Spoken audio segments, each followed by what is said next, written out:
आजचा दिवस प्रिया यांच्या सत्काराचा आणि मनोगत व्यक्त करण्याचा असला तरी याच दिवशी 1960 ला महाराष्ट्राचे पहिले मुख्यमंत्री यशवंतरावजी चव्हाण यांनी मुंबईसह संयुक्त महाराष्ट्र सुवर्ण कलश महाराष्ट्रामध्ये आणला. त्या निमित्ताने आपल्या सगळ्यांना माझ्या वतीनं युनिक अकॅडमीच्या वतीने महाराष्ट्र दिनाच्या आणि कामगार दिनाच्या खूप खूप शुभेच्छा. कारण प्रिया मॅडम ह्या हरियाणाच्या आहेत, त्याच्यामुळं मी इंग्रजीमध्ये बोलेन महाराष्ट्र दिनी नाहीतर मी काय बोलतो त्यांना कळणारच नाही. So I will talk about English preferably, right? This year's result from the perspective of Young Academy, I would like to talk a bit about it first. More than 40 students featured in the finalist of UPSC Civil Service Examination this year. Out of those, 19 students were from one-year integrated course, that is straightforward batch. Among those students, around 9 students were from 3 years integrated course. That is one course which we are focusing on, and there have been certain important changes in the course as well since this year. We are trying to build that in a different manner so that we can have more and more students in the list. Apart from that, there are a couple of students from foundation course and 14 candidates in the final list from PSR test series. I am mentioning that because we have one candidate today who has got already rank 219 with PSR as an optional subject.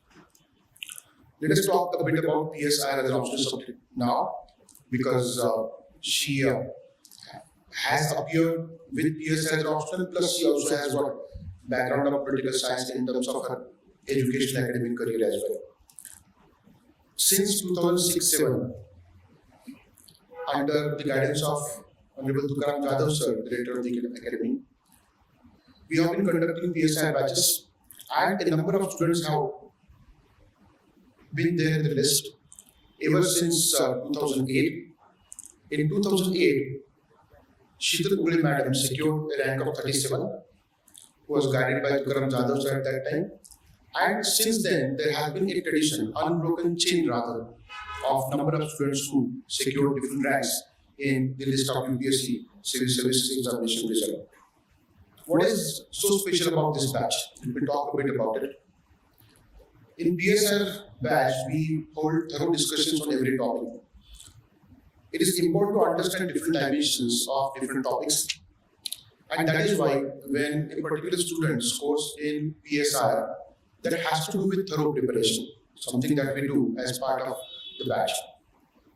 More importantly, we hold one-to-one discussions with Tukaram Jadhav sir, teachers rather. It's not just about teaching and then hand-holding as such. We do that as well as part of batch. An important dimension that Unique Academy has added to the preparation of PSI has been the quality study material. I will talk a bit about another topic in a short while, but let me emphasize this first. We build quality study material as part of that entire exercise, apart from class study material that we have. We have published 3 books on PSR in the question answer format. Everybody is aware about that, right? Volume 1, Volume 2, and Volume 3. After extensive reading, including the latest research in the field of PSR as subject, we have added that crucial dimension of latest developments in PSR that helps students immensely to score in this subject. Let me talk about an important aspect today because Priya is here. She is from Haryana. She prepared for UPSC examination in Delhi, and thereafter she sought some guidance regarding value addition in political science and international relations. She has been preparing for more than 3 years now. This was her 4th attempt in which she secured 219 rank. One important thing that I am highlighting here is the myth of Delhi pattern. Many students in Pune and across India have that myth in their mind that if you don't go to Delhi or if you don't read study material from Delhi, probably you cannot get through. This myth was broken by a number of students from the academy actually, but it still persists somehow, right? So, for example, Shita Ure madam, we can talk about Ansar Sheikh, everybody knows him, right? In Marathi medium, he cracked this examination with PSI as a subject. One example, crucial example I would give is of Dr. Girish Badole. I don't know how many of you really remember Badole sir, because he secured rank 20th, all-day rank 20th with PSI as an optional. He struggled a lot. Initially, he was there in Delhi for 3 to 4 years. Thereafter, he came to Pune and he interacted with Tukaram Jadhav sir, took the inputs, and then the rank was 20th. Right? That is one example that I will talk about. There are a number of examples. Latest examples could be Ayushi Singh. Incidentally, she has now got Maharashtra cadre. She is serving in Gadchiroli district. Then Jayant Nahata. I still remember his words on WhatsApp. He said that he could increase some 40 odd marks in PSI papers. And 40 odd marks take you two places, right? You are either in the list or you are out of it based on those 40 marks. So we need to understand this. There is no pattern as such. It's all about thorough preparation, quality kind of study material, and more importantly, honing the writing skills. And that is another important intervention that Unique Academy makes in the preparation of PSI as an optional subject. What kind of intervention is that? We intervene in the sense, when you write answers as part of this series, the most important aspect happens to be the critical assessment. Right? What does that mean? I will talk briefly about that. Many a times students look at test series as something where you look for marks. Right? If I get some good marks in test series, I am doing good. But that itself is a myth. You should not look at marks in test series. You should look at the feedback. Whether it is prelims test series or mains test series, right? You should look for the feedback. If I am getting say 3 marks, right, out of 10, so why am I not getting say 7 marks? So there is a deficit of 4 marks. That is what you should think about. If you are getting 6 marks, you should think about that 1 mark, 2 marks additional, which will take you to places in the final list. It's all about improvising yourself in the test series. So if you go for a test series wherein you get some marks and as to why you are getting those many marks in the answer is not clarified, or whatever you have written, it is not critically assessed. So that is where that intervention matters. And I must tell you that in this academy, teachers themselves assess the papers. That is an important aspect I must highlight here. Something that is missing in so-called patterns that we talk about, right? So we must understand this. Do not really fall prey to any kind of myth as such. Whether you prepare in Delhi or you prepare in, say, Maharashtra, or you prepare in some kind of forest, that doesn't really matter. What matters is how you prepare. I think everybody knows we have students coming from rural background, right? Omkar Pawar, for example, right? He studied in his village. Everybody is aware of that story, I think so, right? He sought guidance from his village. It's all about getting right guidance, right intervention at right time in terms of improvement, because this examination is about writing.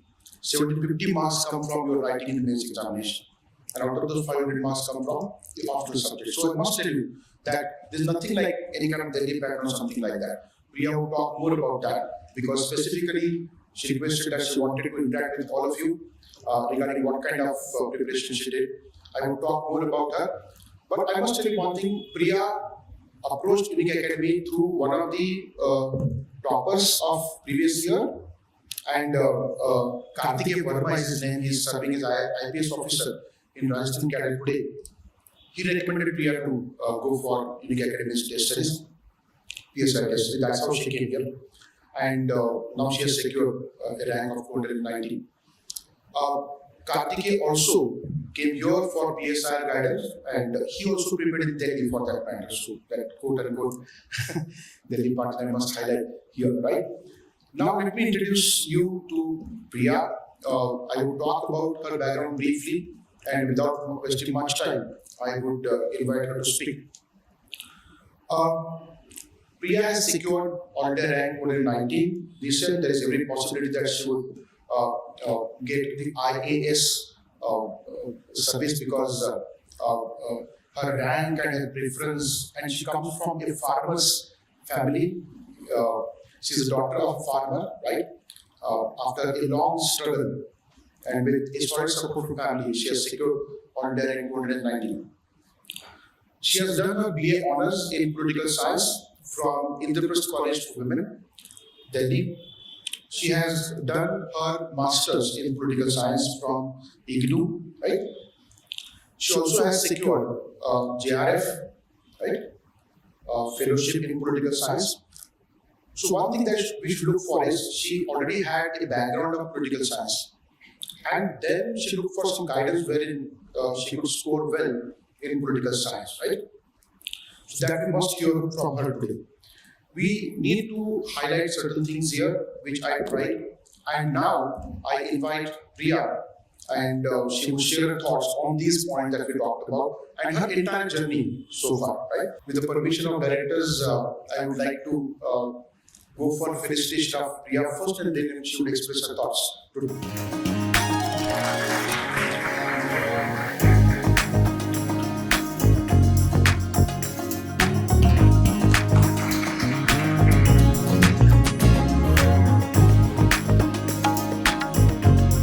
I request all of you to put your hands together to welcome Priya and she will now do it.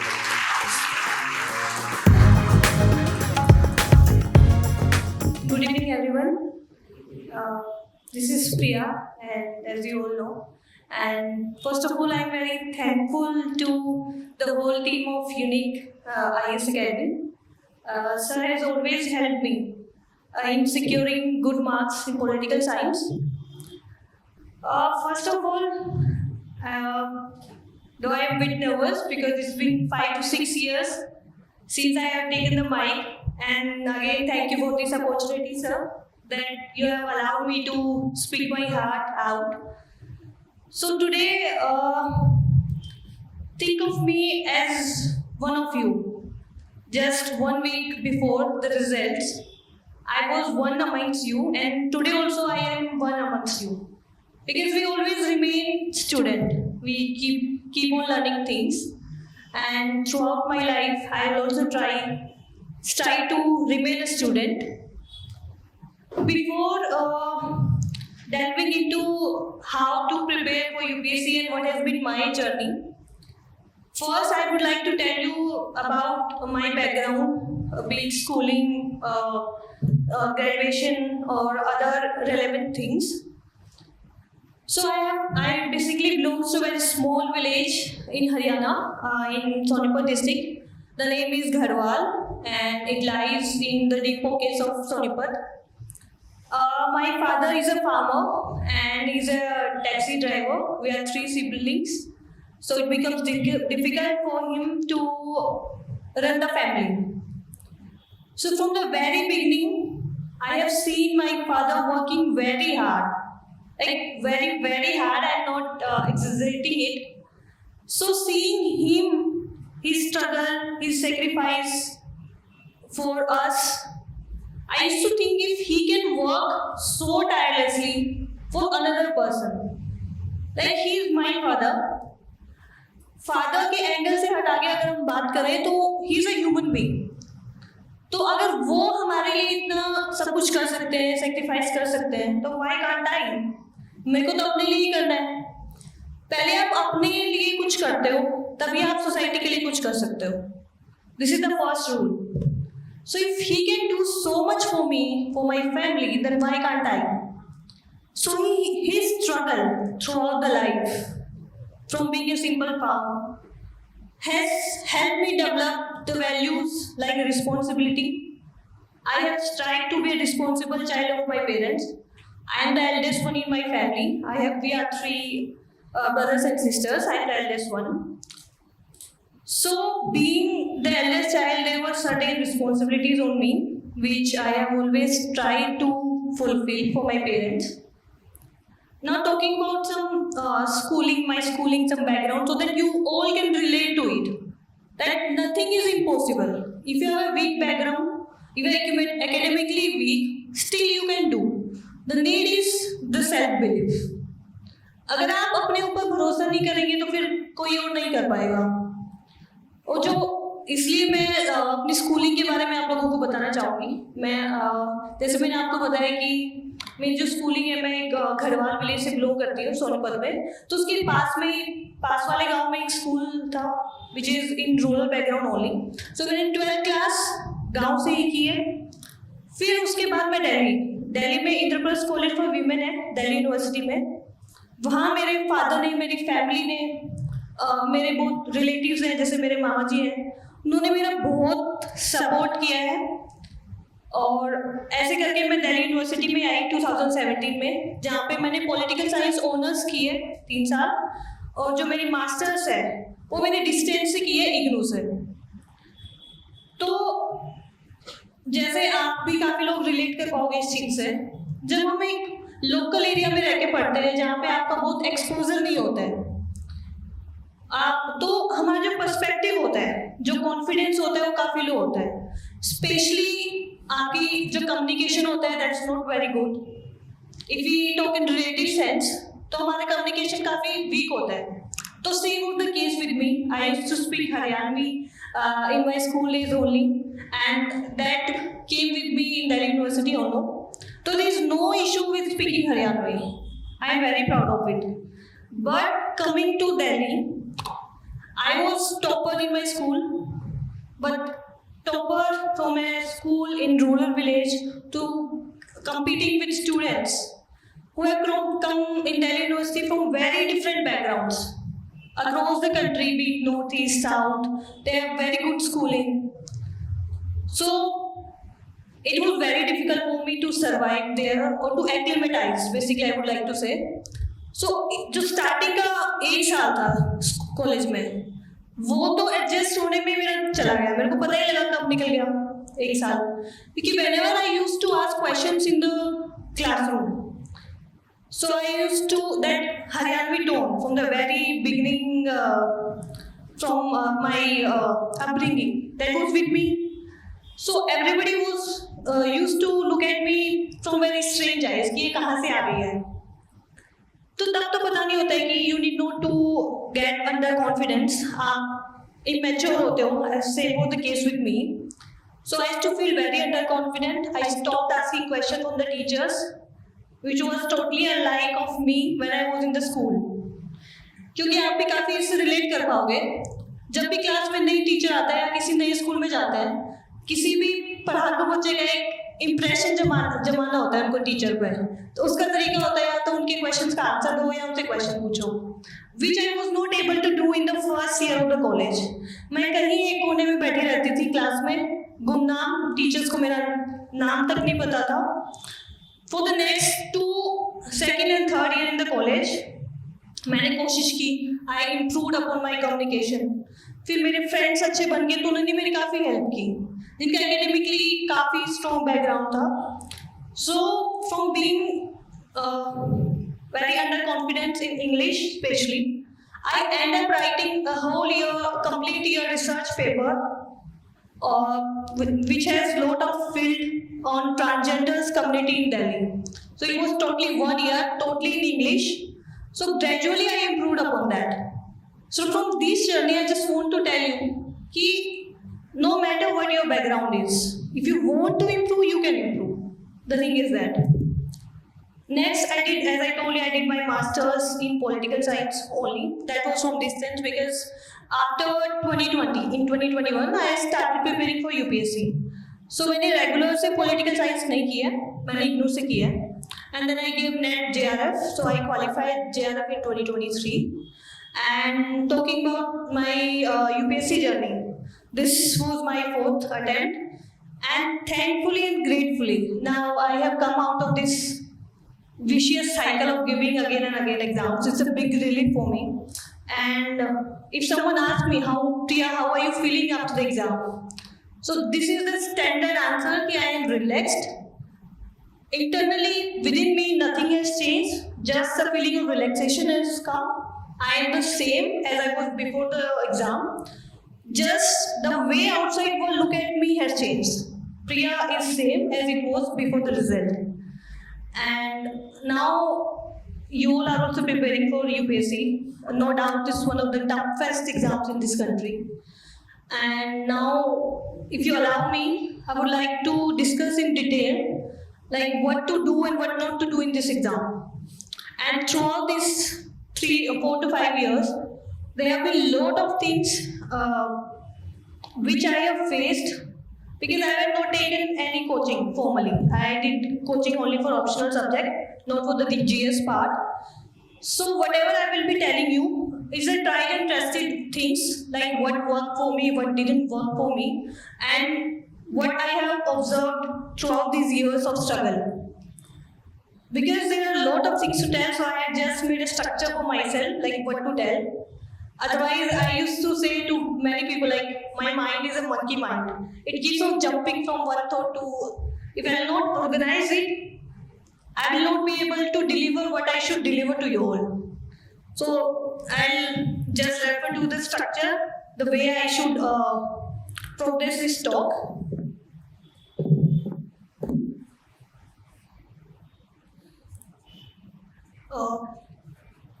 First of all, I would like to address this doubt. Like, I was studying in Delhi, so I didn't join any formal coaching. I am a person who likes to study alone in the room. I didn't like to join library because I feel that people keep on roaming here and there in the library, and I used to get distracted. And I am a person who likes to teach to myself. Like, अगर हम कुछ पढ़ते हैं, अगर आप उसको खुद को समझा सकते हो, तो that is the best way to understand कि आपको समझ में आया या नहीं आया. So this was the method. I study alone in the room. So now I'll address the question how I stumbled upon Unique Academy. Fortunately, before 2024 mains, in 2023 I also gave the mains, and the first 2 attempts of UPSC I was not able to clear prelims. In 2023 I gave mains, and 2024 also. Last year also I gave the interview, but unfortunately, fortunately, I was not able to make to the final list. So specifically for the 2024, I decided that I need value addition in my content on political science. It has become very stagnant. Everybody is following a single source from the Delhi. Everybody is writing, even the UPSC examiner will understand कि अच्छा कहाँ से answers आए हैं, क्योंकि सबका similar सा answers होता है. So I wanted कि मैं कुछ इंटरेस्टिंग दूँ टीचर इवेलुएटर को, कि इनको पढ़ के लगे वाह क्या लिखा है. तो one of my friends, as I told you, happened to introduce me to Pankaj sir, and I discussed what have been my issues with political science, especially with the paper 2. Because last year my score in paper 2 was good, 151, but in paper 2 it was 109, which is below average score. So I discussed with him like what can we do. So as I said, I'm very grateful to Tukaram sir and Malhar sir and all the other faculties, Pankaj sir, that they didn't only help me academically but financially too. Last year मैंने बस एक बार कहा था कि sir if it is possible कि fees थोड़ी कम हो जाए, it was around 50,000 and it's more difficult for me to pay. So sir ने कट डाउन तो छोड़ो, लिया ही नहीं, फीस ही नहीं ली मेरे से. So I will always remain grateful to the team of Unique IAS Academy, क्योंकि आप लोगों को भी पता है इतना कमर्शलाइजेशन हो चुका है एजुकेशन का, कॉमोडिफिकेशन हो चुका है, तो it's a very rare thing कि आपकी कोई फीस ही ना ले. So again sir, I'm very grateful to you, and now I'll tell you how I stumbled. What things I liked about Unique Academy and how it differs from other sources available in the coaching industry. So the first and foremost thing which I liked was that the evaluation part, as sir also told me, because it's a long journey. I have seen evaluation getting done by students, usually the students who have appeared in the mains. Even who have not appeared in the mains, they have just qualified the prelims. They happen to check your notebooks or mains handwriting, and there's nothing value addition which you get from those answers. Basically, you will write your answers. They just write on the remaining space of the answers what other you can write. They will not tell you about what you have written, whether it's relevant or not. So it will not help you in your preparation. So what I found unique about Unique Academy was that sir was checking the notebooks and he was in personal touch over the call. So he used to tell me, Priya, look, these are the issues, these are your strengths. So I could work upon that. So first was the quality of evaluation. Second was the content, the quality content. Look, there are a lot of content available in this coaching industry, but you need very crisp content, relevant, to the point, and with value addition, which has examples, which has recent books. Like I referred to a book in my mains answer writing in the actual exam to a 2022 book.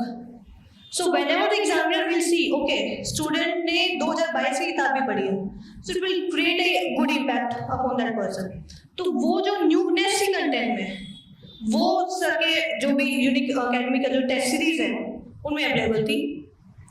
And third, which I would like to refer is the 3 volumes. Like as you all know, PSIR is divided into 4 parts, 2 papers. So it was available for first 3 volumes and it was not available for the last part.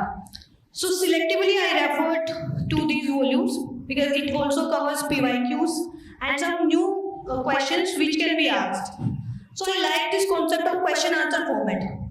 The questions were very PYQs, very new questions, and the content was also very crisp, new and very simple. It's very easy to understand. Though I refer to it very selectively, क्योंकि मेरे पास time नहीं था prelims और mains के बीच में, तभी मेरे को किताबों के बारे में पता चला. But I'll suggest to you everyone कि अगर आपने कोचिंग भी नहीं ली है ना किसी से, सिर्फ आप एक ये बुक्स रेफर कर लोगे, तो भी आपका PSIR का कंटेंट हो सकता है prepare. These are that comprehensive and that innovative in the sense. So this was all about Unique Academy. So I found it very, very relevant for the students, and I recommend everyone to approach this content.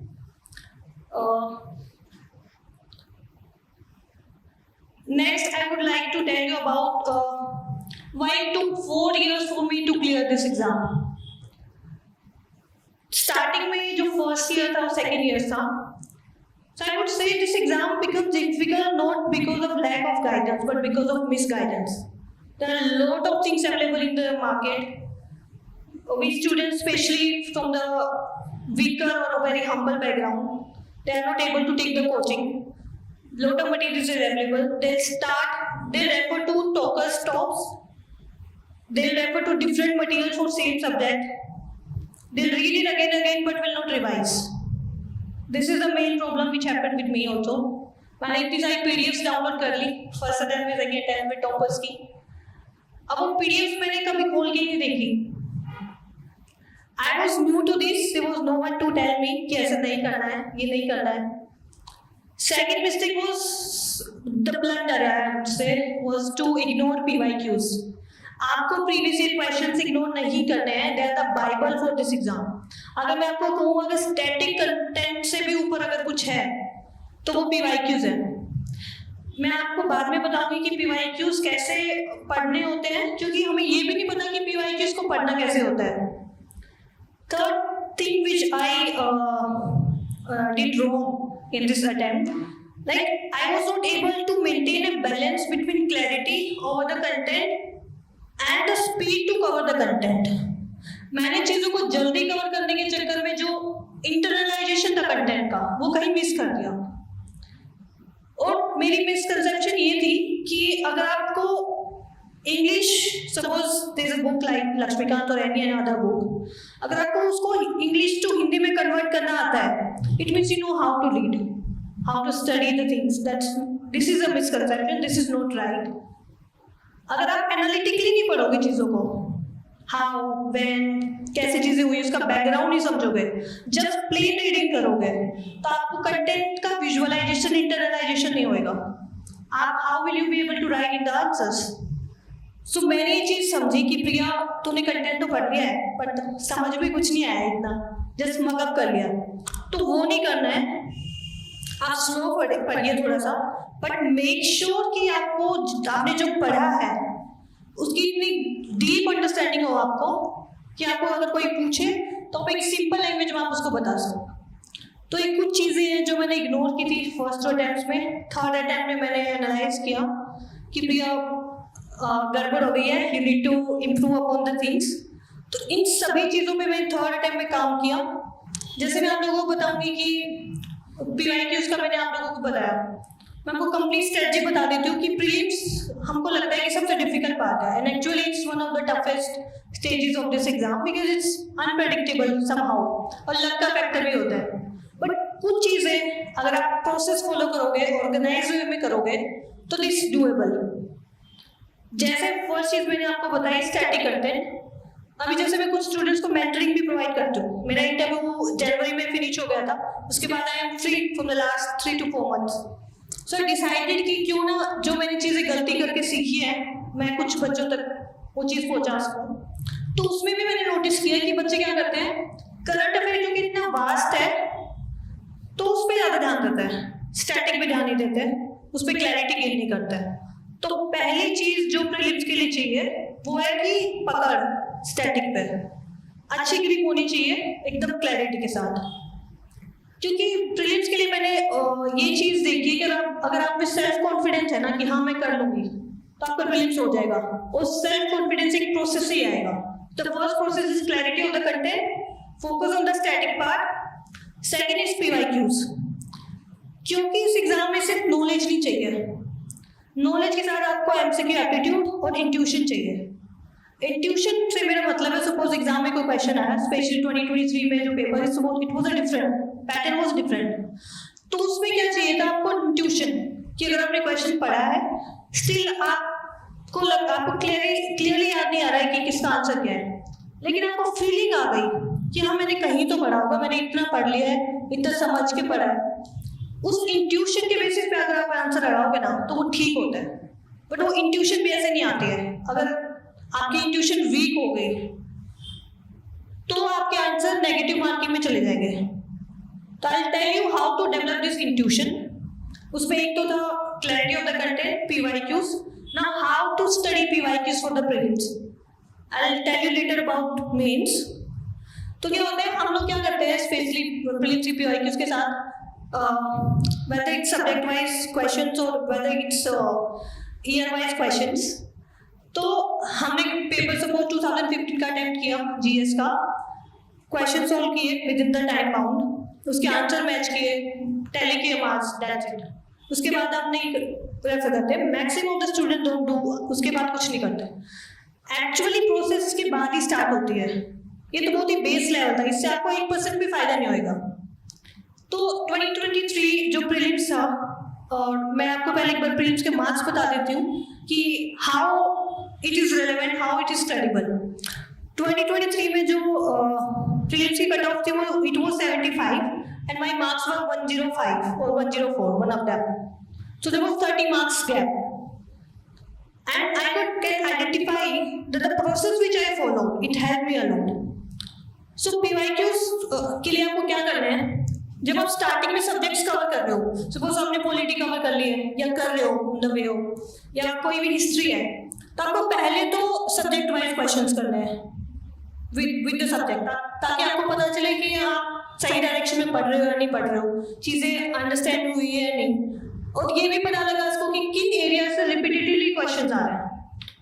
तो subject wise करने हैं। उसके बाद जब आपका एक बार syllabus खत्म हो जाता है, डू ईयर वाइज क्वेश्चंस, जो यूपीएससी की वेबसाइट डाउनलोड करो।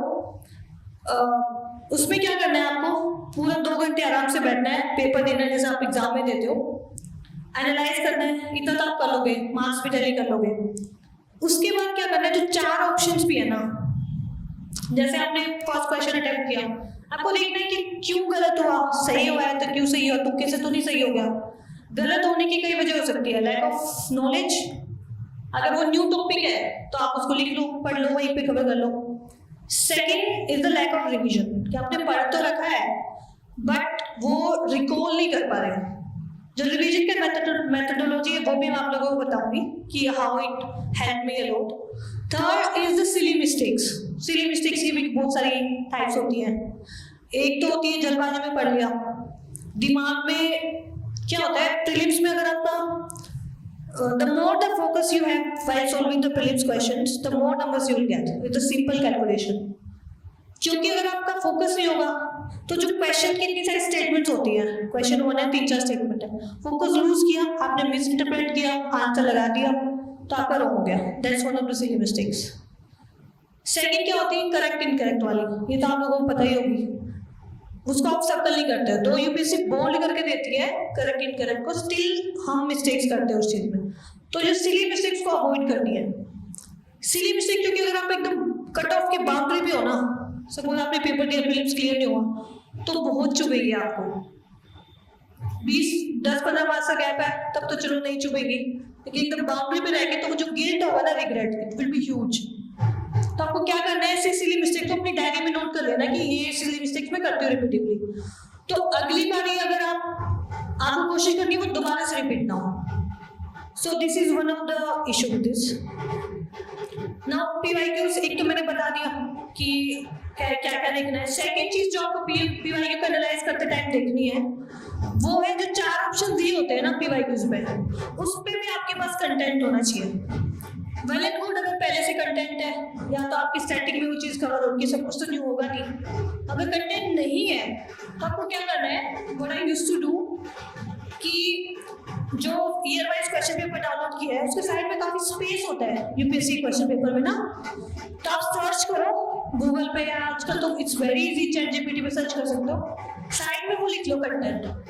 मैं किसी नोटबुक में नहीं कह रही हूँ लिखने को, क्योंकि आप बार बार उन क्वेश्चन पेपर्स को ना 5-6 बार रिवाइज कर पाओगे अगर वहां लिखोगे तो, and it will be relevant to you. अलग से सही कंटेंट लिखोगे तो आप उसे रिलेट नहीं कर पाओगे, तो वो आपको करना है. So this is the process for PYQ. जितनी बार लगा सकते हो 6, 7, 8, 10 बारी रिपीटेडली, तो वो आपको करनी है. एंड जैसे पहले मैंने बताया clarity of the content, how to analyse PYQ, and third is the intuition. It comes with MCQ aptitude. Prelims is not just a game of knowledge as I said before. तो आपको क्या करना है, जैसे यूपीएससी के previous year question आप solve करोगे ना, 6-7 बार सोल्व कर लोगे, 5-6 बार, तो आपको पता लग जाएगा एग्जामिनर के ट्रैप्स का है, उस स्टेटमेंट कैसे फ्रेम कर रहे हैं, कौन सी स्टेटमेंट जनरली राइट होती है, कौन सी गलत होती है. तो आपको वो आइडेंटिफाई करना है. लाइक कोई क्वेश्चन है जहाँ पे टेक्नोलॉजी की पॉसिबिलिटी दे रखी है कि ये यूज हो सकती है या नहीं होता है, blockchain whether it can be use in agriculture और नॉट. तो it's very simple example, but मैं जैसे एग्जांपल दे रही हूँ. तो इस ऑब्वियस बात, टेक्नोलॉजी है, ग्रोइंग टेक्नोलॉजी कहीं भी यूज हो सकती है, आप उसको डिनाई नहीं कर सकते ना. अगर सपोज एग्जामिनर ने उसको डिनाई कर दिया कि नहीं यूज हो सकती, तो it will be a question of the credibility of the examiner कि आपने उसको कैसे, अगर 1% भी हुआ कि वो कहीं ना कहीं बात सही है, तो it will B question on the UPSC only. तो दे मेक श्योर अगर वो कोई स्टेटमेंट को गलत कर रहे हैं, सही कर रहे हैं, देन इट्स 100% वो चैलेंज ना हो सके. तो आपको ऐसी चीजें आइडेंटिफाई करनी है पीवाईक्यू करते time. So this was the process of PYQs and how to develop MCQ aptitude. उसके बाद एंड लास्ट में आता है रिवीजन. प्रीलिम्स के लिए रिवीजन 2 तरीके से होता है, एक तो पैसिव रिवीजन, एक active revision.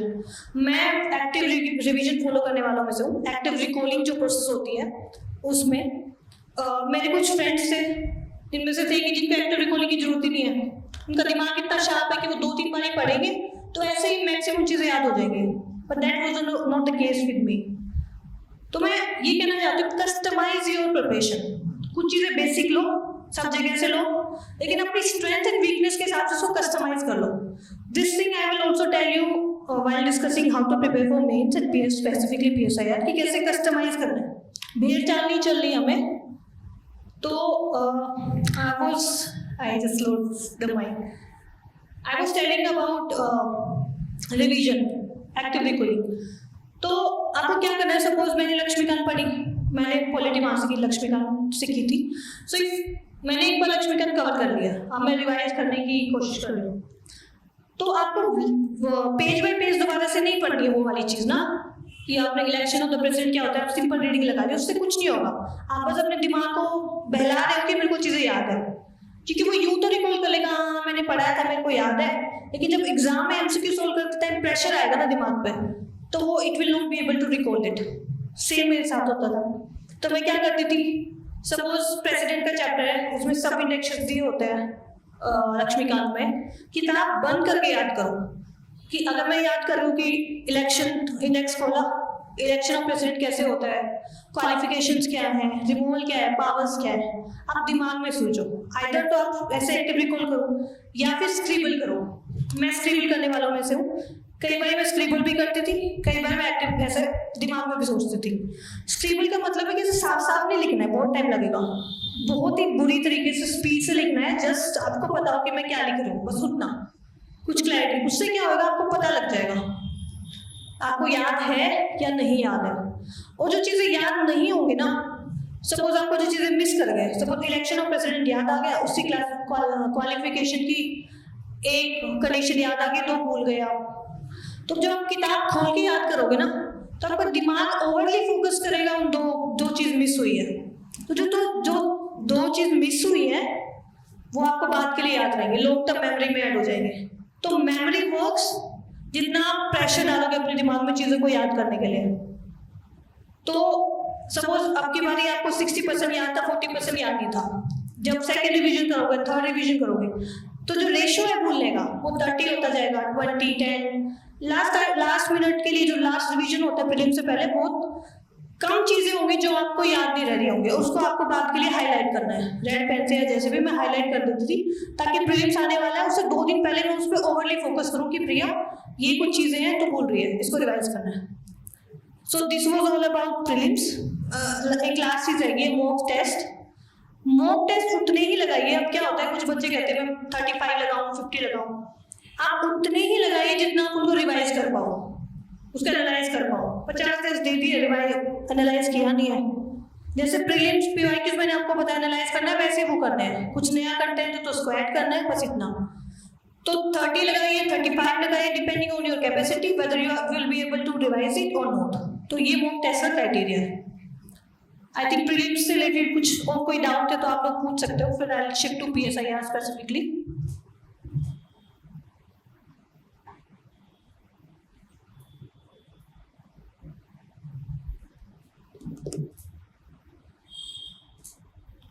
I think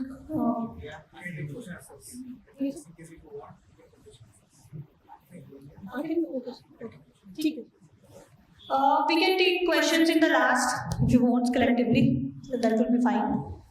Now I will talk about PSIR and then about mains in general.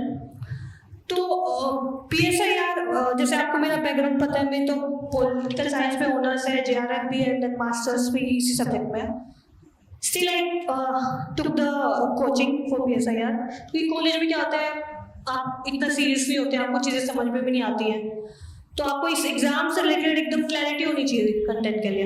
तो मैंने कोचिंग ली थी, लेकिन कोचिंग इज नॉट इनफ। उसके बाद जो आपकी मेहनत है कि कैसे उस कंटेंट को इंटरनलाइज करना है, मास्टर बनना है उसका। आई नॉट से मास्टर इज अ वेरी ऐसा अबाउट थिंग साइंस से, कि कैसे उसको एकदम निचोड़ के पी जाना है, इंटरनलाइज करना है, विजुअलाइज करना है, वो करना है। Get the syllabus printed out for yourself. और एक ही जो वर्ड लिखा है सिलेबस में, कीवर्ड लिखा है लिबर्टी, इक्वालिटी, IGP में प्रेसिडेंट या कोई भी टर्म्स लिखी कंपैरेटिव, वो आपको पता होना चाहिए एकदम क्लैरिटी के साथ। कुछ भी ऊपर, अगेन आई एम एम्फसाइजिंग, कुछ भी ऊपर से नहीं पढ़ना है। ये क्वेश्चन ऊपर से नहीं आएंगे, क्वेश्चन आएंगे डीप। आपको चीजें लिंक करनी पड़ेगी। अगर आप में क्लैरिटी है तो आप इंटरलिंकेजेस कर पाओगे। पेपर पार्ट 1 के पार्ट 2 में, कंपैरेटिव के IR में, उसका मैं आपको एग्जांपल भी दूंगी कैसे यूज करना होता है। सो आप एक बार कहीं से भी अपना एक कंटेंट क्लियर कर, सिलेबस का कंटेंट बना लीजिए। शुरू में जो आपके नोट्स बनेंगे वो डिटेल्ड होंगे, चाहे आप सेल्फ स्टडी से बनाइए या फिर कोई से कोचिंग लीजिए, डिपेंडिंग ऑन योर कन्वीनियंस। तो डिटेल नोट्स बनाए understanding, this is the first thing. Second, जो नोट्स बनेंगे वो उससे थोड़े कम डिटेल होंगे। 3 राउंड्स में नोट्स बनते हैं, मतलब मैंने 3 राउंड्स में बनाए थे। पहले एकदम डिटेल, फिर उससे थोड़े कम डिटेल जब मैं रिवीजन कर ली 2-3 बारी, और एक जो बिल्कुल लास्ट में आपको जब मेंस दे रहे होते हो आप, बीच में 2 घंटे का गैप होता है या मेंस चल रहे होते हैं, उसके लिए कंटेंट। 3 टाइप ऑफ नोट्स, तो वो आपको करने हैं। अब I come specific to like paper 1 part A, political theory वाला जो सेक्शन है, हाउ टू प्रिपेयर इट। उसके लिए आपको मार्क्स चाहिए उस पेपर में। तो दिस पार्ट इज मोर और लेस स्टैटिक। हम गलती क्या करते हैं, उसको स्टैटिक ही रखते हैं, उसमें कंटेम्प्रेरी टच ऐड नहीं करते हैं कि what is the relevance of plateaus theory of education, Aristotle's theory, उन चीज़ों का क्या रेलेवेंस है आज, रूसो के व्यूज का क्या रेलेवेंस है, looks idea of government how it is relevant today, वो अगर हम पेपर में नहीं लिखेंगे उसको तो आपको दूसरों से कोई डिफरेंशिएट करेगा नहीं। पिछली बार में मेरे 151 आए थे पीएसए पेपर 1 में, आपकी बार 146 आया। द मेजर डिफरेंस इज मैंने थ्योरी में करंट टच ऐड किया है, इंटरलिंकेजेस किए हैं, और आपको ये भी डिसाइड करना है कि कंटेम्पररी टच आपको कहाँ लिखना है क्वेश्चन पेपर। सपोज 10 मार्क का क्वेश्चन है, specially I am talking about 10 mark का, तो जो सेकंड लास्ट पैराग्राफ होता था 10 मार्कर, सपोज दो साइड्स लिखनी है, सेकंड साइड है 10 मार्कर की, एक तो कंक्लूजन है, either I use to write is relevance in the conclusion, क्योंकि ऑब्वियसली बात है एग्जामिनर को marks conclusion is the last part जो हम पढ़ के देंगे, तो लास्ट में इंप्रेशन होता है हो जाए तो इसका फ्रेशनेस है ना, तो वो ज्यादा मार्क्स देंगे। या तो मैं वहां लिखती थी, या फिर अगर 15 मार्कर है 20 मार्कर क्वेश्चन है उसमें मैं लास्ट सेकंड या थर्ड पैराग्राफ में लिखती थी। तो आपको डिसाइड करना है कि कहाँ, देखो इस एग्जाम में सिर्फ याद करना चीजें समझना इंपॉर्टेंट नहीं है, स्पेशली मेंस में। अगर आप कुछ लिख रहे हो ना, उसको दिखाना है कि मैंने लिखा है। अगर एग्जामिनर को नहीं दिखा तो उसको कोई फायदा ही नहीं है। तो what I used to do, both in PSIR and इसमें हम क्या करते हैं, अंडरलाइन करते हैं कीवर्ड्स को। कुछ बच्चे तो इतनी अंडरलाइन कर देते हैं, कुछ डिफरेंस बचता ही नहीं है, तो वो एकदम हैपजार्ड हो जाता है, क्लमजी हो जाता है। आंसर्स को क्लमजी नहीं बनाना है, जितना इजी कर सकते हो ना आप आंसर्स को एग्जामिनर के लिए, उतने ही वो आपको मार्क्स देगा। एंड ये मैं आपको एक्सपीरियंस से बता रही हूँ। मैंने कुछ कॉपीज, जब मैं फ्री थी इस टाइम पीरियड के दौरान, मैंने कुछ कॉपीज चेक की है मेंस की, बीट PSIR और GS के भी। अगर मेरे को लगता है किसी की हैंडराइटिंग कॉम्प्रिहेंसिबल है, मैं समझ पा रही हूँ, नोट सुंदर तो चलो ठीक है, अगर आप समझ पा रहे हो उसके आंसर्स को, उसने अंडरलाइन किया है, और तो आप उसको मार्क्स नेचुरली आपका मन ज्यादा करेगा, आप इरिटेट नहीं होंगे, फ्रस्ट्रेट हो जाते हो वरना आप, अगर आप एकदम क्लमजी से आंसर लिखते हो। तो इन चीजों का ध्यान रखना है, याद की वो चीज कंटेंट बेकार नहीं जाना चाहिए, उसको यूज करना है कैसे भी करके। एग्जाम्पल के तौर पे, पॉइंट के तौर पे, intro, conclusion, beat, ethics, GS कहीं भी यूज करो, ऐसे में यूज करो, यूज करना है। लिमिटेड कंटेंट याद करना है, एडुकेट टू द एग्जाम। ऐसा नहीं है कि कुछ छूट जाए, कुछ सिलेबस का पार्ट छूट जाए। लिमिटेड को इतनी बार एक्टिव रिकॉल करनी है। देखो अगर आप एक्टिव रिकॉलिंग नहीं करोगे ना, उससे एक भी दिक्कत है। मैंने एक्टिव रिकॉलिंग की तो मेरे को टिप्स पे याद है दिमाग में, टिप्स पे याद है तो मैं इंटरलिंक कर सकती हूँ, अच्छा उस सिलेबस के उस पार्ट में इसको मैं यूज कर सकती हूँ। अगर मेरे दिमाग ने उसको रिकॉल ही नहीं किया, how I be able to use it as an example in ethics. तब आपको ये करना है, चीजें एकदम टिप्स पे याद करनी है। एंड पेपर 1 की ये स्ट्रेटजी जैसे मैंने आपको बताई, clarity and link it with examples, current examples, ये करना है। सेकंड IGP इज मोर, उसमें तो और इजी है करंट का यूज करना। करंट यूज करो और जो पॉलिटिकल थ्योरी का जो कुछ कॉन्सेप्ट्स हैं उनको यूज करो। जैसे लिबर्टी का कॉन्सेप्ट है, जस्टिस का कॉन्सेप्ट है, उसको आप लिंक करो। लाइक मैं एक एग्जांपल रिकॉल कर सकती हूँ फिलहाल। जैसे हम PRIs पढ़ते हैं, पंचायती राज इंस्टीट्यूशंस, उसमें एक कॉन्सेप्ट होता है सरपंच पति, ठीक है। हमें ये तो पता है सरपंच पति का कॉन्सेप्ट क्यों है, क्योंकि सोसाइटी में पेट्रियार्की है, with in the house patriarchy है। तो यहाँ से आपको कैसे पता चलता है कि जो हमारी पर्सनल लाइफ है, पर्सनल स्फीयर ऑफ लाइफ है, वो आपकी पब्लिक स्फीयर ऑफ लाइफ को हैम्पर करता है। So the personal is political. अगर आप पेपर 1 का जो कॉन्सेप्ट है पर्सनल इज पॉलिटिकल, यहाँ पे आप यूज कर पाओगे तो ऑब्वियसली बात है एग्जामिनर तो इंप्रेस हो ही गई। तो बैठ कैसे इंटरलिंकेजेस करनी है, जैसे रटना नहीं है कंटेंट में। Again I am saying, emphasising, इससे आपका आंसर बहुत ब्यूटीफुल हो जाता है। तो IGP में ये चीजें करनी है। डेटा भी यूज कर सकते हो आप। एंड एक चीज मैंने टॉपर्स कॉपीज में चीज नोटिस की है, GS में तो हम भर भर के एग्जाम्पल लिखते हैं, PSIR ऑप्शनल में हम भर भर के एग्जाम्पल होता है, एग्जाम्पल के साथ सब्सटेंशिएट नहीं करते, हमसे स्कॉलर्स वगैरह पे एम्फसाइज करते हैं। स्कॉलर्स का यूज करना है, लेकिन वही जहाँ रेलेवेंट है। And 2 scholars I think are enough in an answer, उससे ज़्यादा आई विल नॉट से, क्योंकि उसमें आप स्कॉलर भी यूज़ करोगे, कोई थ्योरी भी यूज़ करोगे, एग्जाम्पल भी यूज़ करोगे, बुक्स का नाम भी यूज़ करोगे, तो कई सारी चीज़ हो जाती है। सिर्फ स्कॉलर्स से नहीं यूज़ करना है, क्योंकि what is the difference between your view point, your analysis and the analysis of scholar. उनने तो कर दिया ना अपना काम, अब आपका काम है उसको एनालाइज करना। तो आप एक अच्छा सा मिक्सर तैयार करिए, क्रक्स बनाइए आंसर का, तो डिफरेंट लगे, कई सारी चीज़ों का मिक्सचर हो उसमें, ताकि वो बाकी लोगों से आपको डिफरेंशिएट कर सके। So this is the crux for PSIR का पेपर 1. Same with पेपर 2 जो है comparative is more static and IR is dynamic. इसमें भी आपको इंटरलिंकेजेस करना है, छोटे छोटे नोट्स बनाने हैं हर एक टॉपिक के। जैसे कॉन्सेप्ट होता है फंक्शनलिज्म का, जो कॉन्सेप्ट होता है रीजनलाइजेशन ऑफ वर्ल्ड पॉलिटिक्स, इसको आप यूज करियो। जैसे कि WTO, आजकल बहुत सारे रीजनल ऑर्गेनाइजेशन बढ़ रहे हैं, तो आप यूज करिए उसमें फंक्शनलिज्म का concept. And this all the things are given in this volumes also. तो यहाँ से मेरे को आइडिया आया कि कैसे लिंक कर सकते हैं चीज़ों को। So I think PSIR के लिए I would say this is, last thing is PYQs, which is the main thing. आपको क्या करना है, PSIR का अगर आप पेपर देखोगे ना, तो 70 to 75% इज रिपीटेड। एग्जाम में कुछ भी नया नहीं आता है। 70 से 75% आप वही क्वेश्चन मिलोगे जो पहले कर रखे हैं। तो आपको ना कोई भी इंस्टीट्यूशन से या सर भी, जहाँ से भी आपको अवेलेबल हो वो पेपर, तो जैसे जस्टिस के एक जगह क्वेश्चन मिल जाते हैं, जितने भी पॉइंटर्स है सिलेबस में उनके क्वेश्चन मिल जाते हैं पिछले 10-12 साल के जितने भी आए हैं। तो सपोज आपने जस्टिस किया, PYQs के सारे क्वेश्चन देखे, ब्रेनस्टॉर्म किए। ब्रेनस्टॉर्मिंग वॉज द की इस एग्जाम में इस साल, इससे मेरी ये रैंक लाने में हेल्प की, 219 जो रैंक है। ब्रेनस्टॉर्मिंग कैसे होती है वो मैं आपको अभी, जैसे मेंस का मैं बताऊंगी कैसे मेंस को प्रिपेयर करना चाहिए, उसमें आपको मैं शो करूंगी कि हाउ टू डू ब्रेनस्टॉर्मिंग। तो आप PYQ कीजिए 5 बारी 6 बारी, जितनी बारी कर सकते हो आप देखिए, क्योंकि आपने सपोज एक क्वेश्चन किया जस्टिस पे, ठीक है, डिफरेंशियल जस्टिस है जो रोल्स का, सपोज दूसरी बार लिखोगे आप उससे बेटर लिखोगे, थर्ड बार लिखोगे उससे बेटर लिखोगे, और जितना लिख के याद करोगे ना, एग्जाम में क्या करना है, मैं जैसे स्क्रिबल करती थी या लिख के याद करती थी, उससे मेरी स्पीड भी बढ़ गई।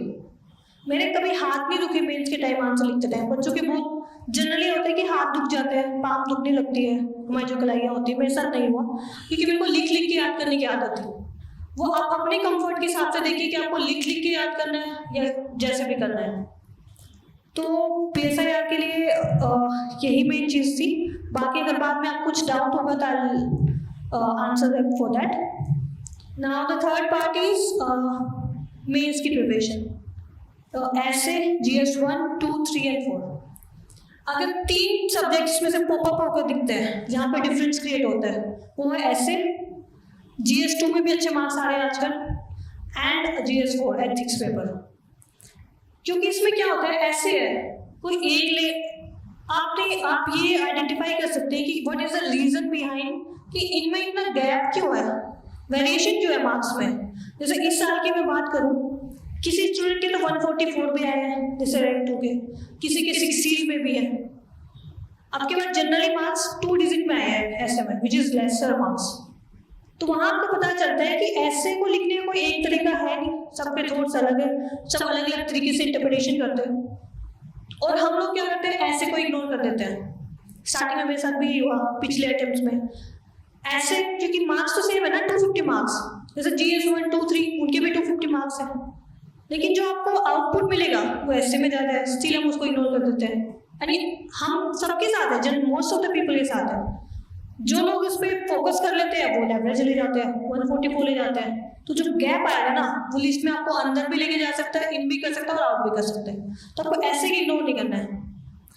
Second is GS1। GS1 is more static, उसमें मार्क्स 100 के आसपास ही आते हैं, उसमें प्लस माइनस इसके आसपास रहते हैं। And GS1 is also easy to do, क्योंकि बहुत सारा जो सिलेबस है वो प्रीलिम्स से ओवरलैप करता है। ज्योग्राफी भी आपने पढ़ के तभी पढ़ के आए हो आप, हिस्ट्री भी, बाकी सोसाइटी आपको अलग से करनी पड़ती है। Society is very interesting subject.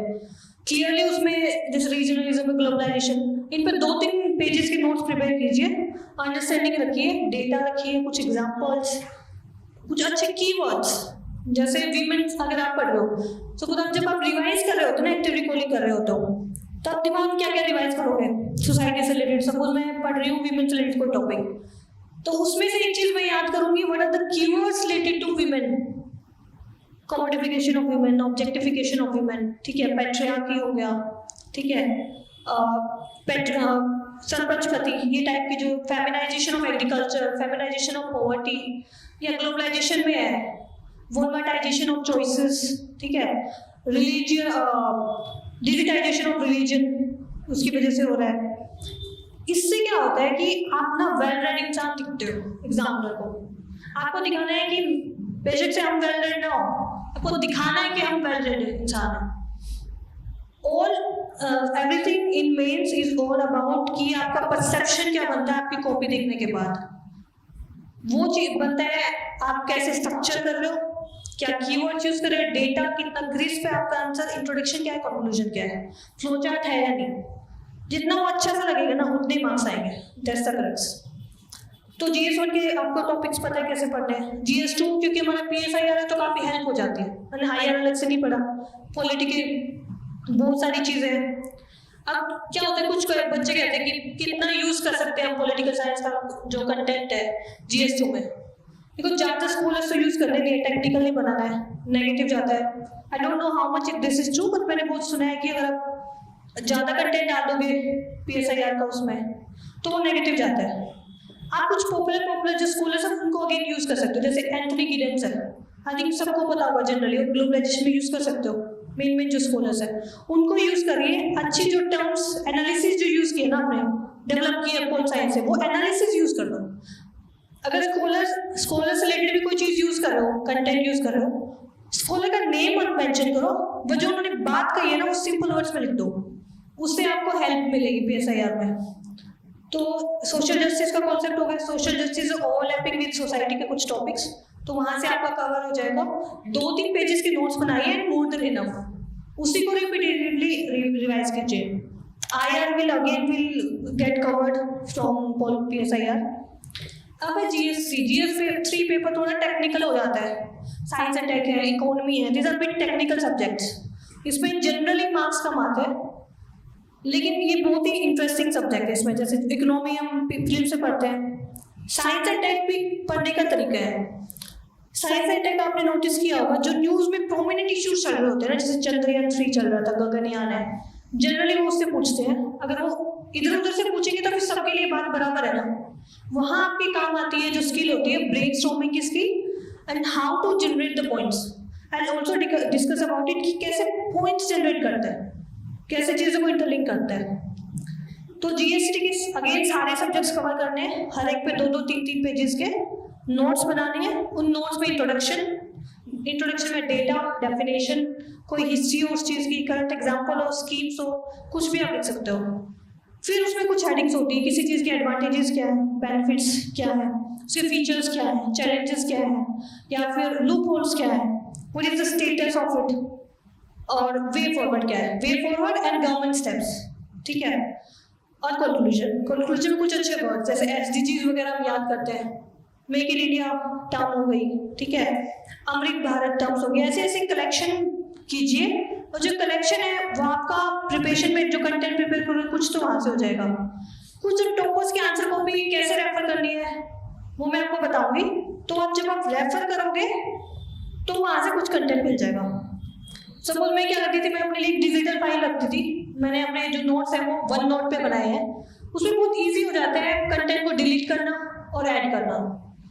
मेरे को सपोज मनी लॉन्ड्रिंग पे कोई अच्छा डेटा मिल गया, कॉन्सेप्ट मिल गया, टॉपर की कॉपी में डायग्राम मिल गया, तो मैं उसको कॉपी पेस्ट करती थी या टाइप करती थी, वहां चिपका देती थी। जब मैं अपना स्टैटिक कंटेंट रिवाइज करती थी वहां पे उसको लिख लेती थी।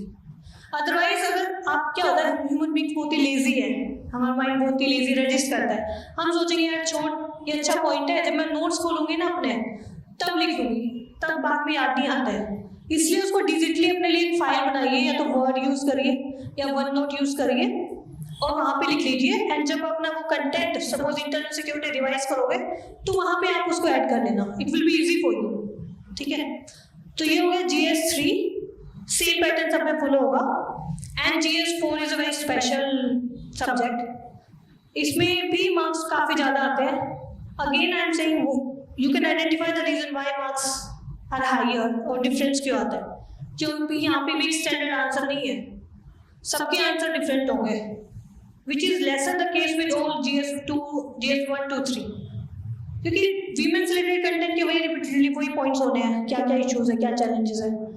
लेकिन GS3 में सपोज GS4 में कोई कोट आ गया, ठीक है, उसकी जो समझ होगी किसी इंसान की वो डिफरेंट होगी, उसमें क्या कहाँ से पॉइंट्स कौन क्या इंटरलिंक कर रहा है, क्या डायग्राम बना रहे हैं, केस स्टडीज को कौन कैसे सोल्व कर रहा है, कितने ब्यूटीफुल सॉल्यूशंस प्रोवाइड कर रहा है, कॉम्प्रिहेंसिव सॉल्यूशन प्रोवाइड कर रहा है, that will be different and you can see the difference in the marks.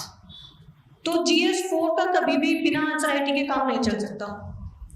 In GS1 2 3 4 में से अगर मैं कहूँगी आंसर राइटिंग की सबसे ज़्यादा जरूरत है वो GS4 को है, तो आप लोग उस पर ध्यान दीजिए और वो आपको आउटपुट भी उतना ला के देगा। अब कुछ कॉमन चीज़ें मेंस की प्रिपरेशन से रिलेटेड, एक तो ब्रेनस्टॉर्मिंग वाला पार्ट है। यहाँ पे एग्जांपल आता है कि मैंने अपने प्रिपरेशन को कैसे कस्टमाइज किया। अपनी कोचिंग यूनिवर्सिटी या फिर UPSC कम्युनिटी में एक परसेप्शन है कि आपको बहुत ज़्यादा आंसर्स लिखने हैं, मेंस की कॉपीज भर देनी है, बोर्ड टेस्ट लिखने हैं। अगेन द सेम जैसे प्रीलिम्स के साथ था, आपने टेस्ट लिखे और एनालाइज नहीं किए तो उसका ट्रस्ट में 1% भी फायदा नहीं है। आप उतने ही टेस्ट लिखिए जितना आप एनालाइज कर पाओ। एंड इवेल्युएशन, दूसरे की इवेल्युएशन से ज्यादा self evaluation is most important, क्योंकि आपको पता है कि आंसर में क्या क्या चीजें होनी चाहिए, इतना तो सबको ही पता है। अगर आप वो आइडेंटिफाई भी कर पाओगे अपने आंसर्स में कि मैं यहाँ एक अच्छा डायग्राम डाल सकता था या डेटा यूज हो सकता था, कोई एग्जाम्पल, आपने आंसर लिखा, फिर उसको देखिए, जितना प्रेशर डाल के आप सोच पाओगे ना कि मैं अच्छा और क्या लिख सकती थी इसमें, इस चीज में, तो नेक्स्ट टाइम के लिए आपको वो चीज याद रहेगी। वो आपकी जो डीप जो मेमोरी होती है, अनकॉन्शियस जो माइंड होता है, उसमें वो स्टोर हो जाती है। एंड जैसे ही आप मेंस लिखते हो आपको पता भी लगेगा, बहुत अलग अलग जगह से अलग अलग सोर्सेज से आपकी जो पॉइंट्स है वो जनरेट हो पाएंगे। तो एक तो आपको ये करना है, ब्रेनस्टॉर्मिंग करनी है एंड टेस्ट PYQ सारे लिख के जाने हैं।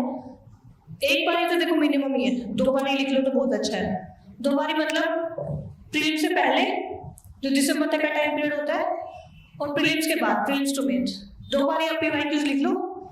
उसके बाद जो थर्ड टाइम करना है वो ब्रेनस्टॉर्म कर सकते हो आप।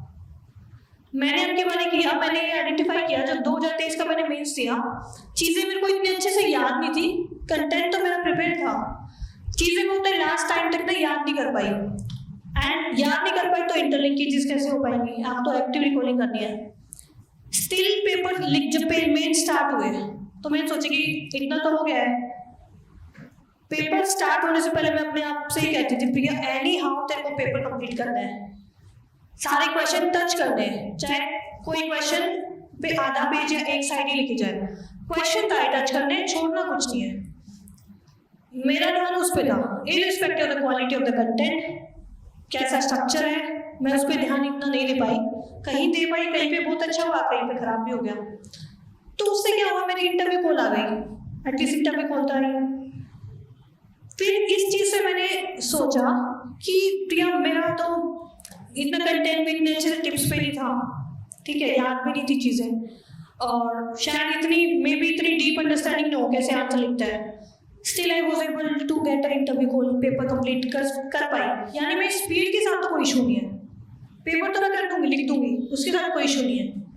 तो यहाँ मैंने आइडेंटिफाई किया, जो स्पीड मैटर करती है ना मेंस में, वो आपकी हैंड की स्पीड मैटर नहीं करती है, वो तो कम रेलेवेंट है, तो आपके दिमाग की स्पीड है वो मैटर करती है, कितनी जल्दी आप क्वेश्चन देखते हो, पॉइंट्स जनरेट करते हो। So here comes the technique of brainstorming.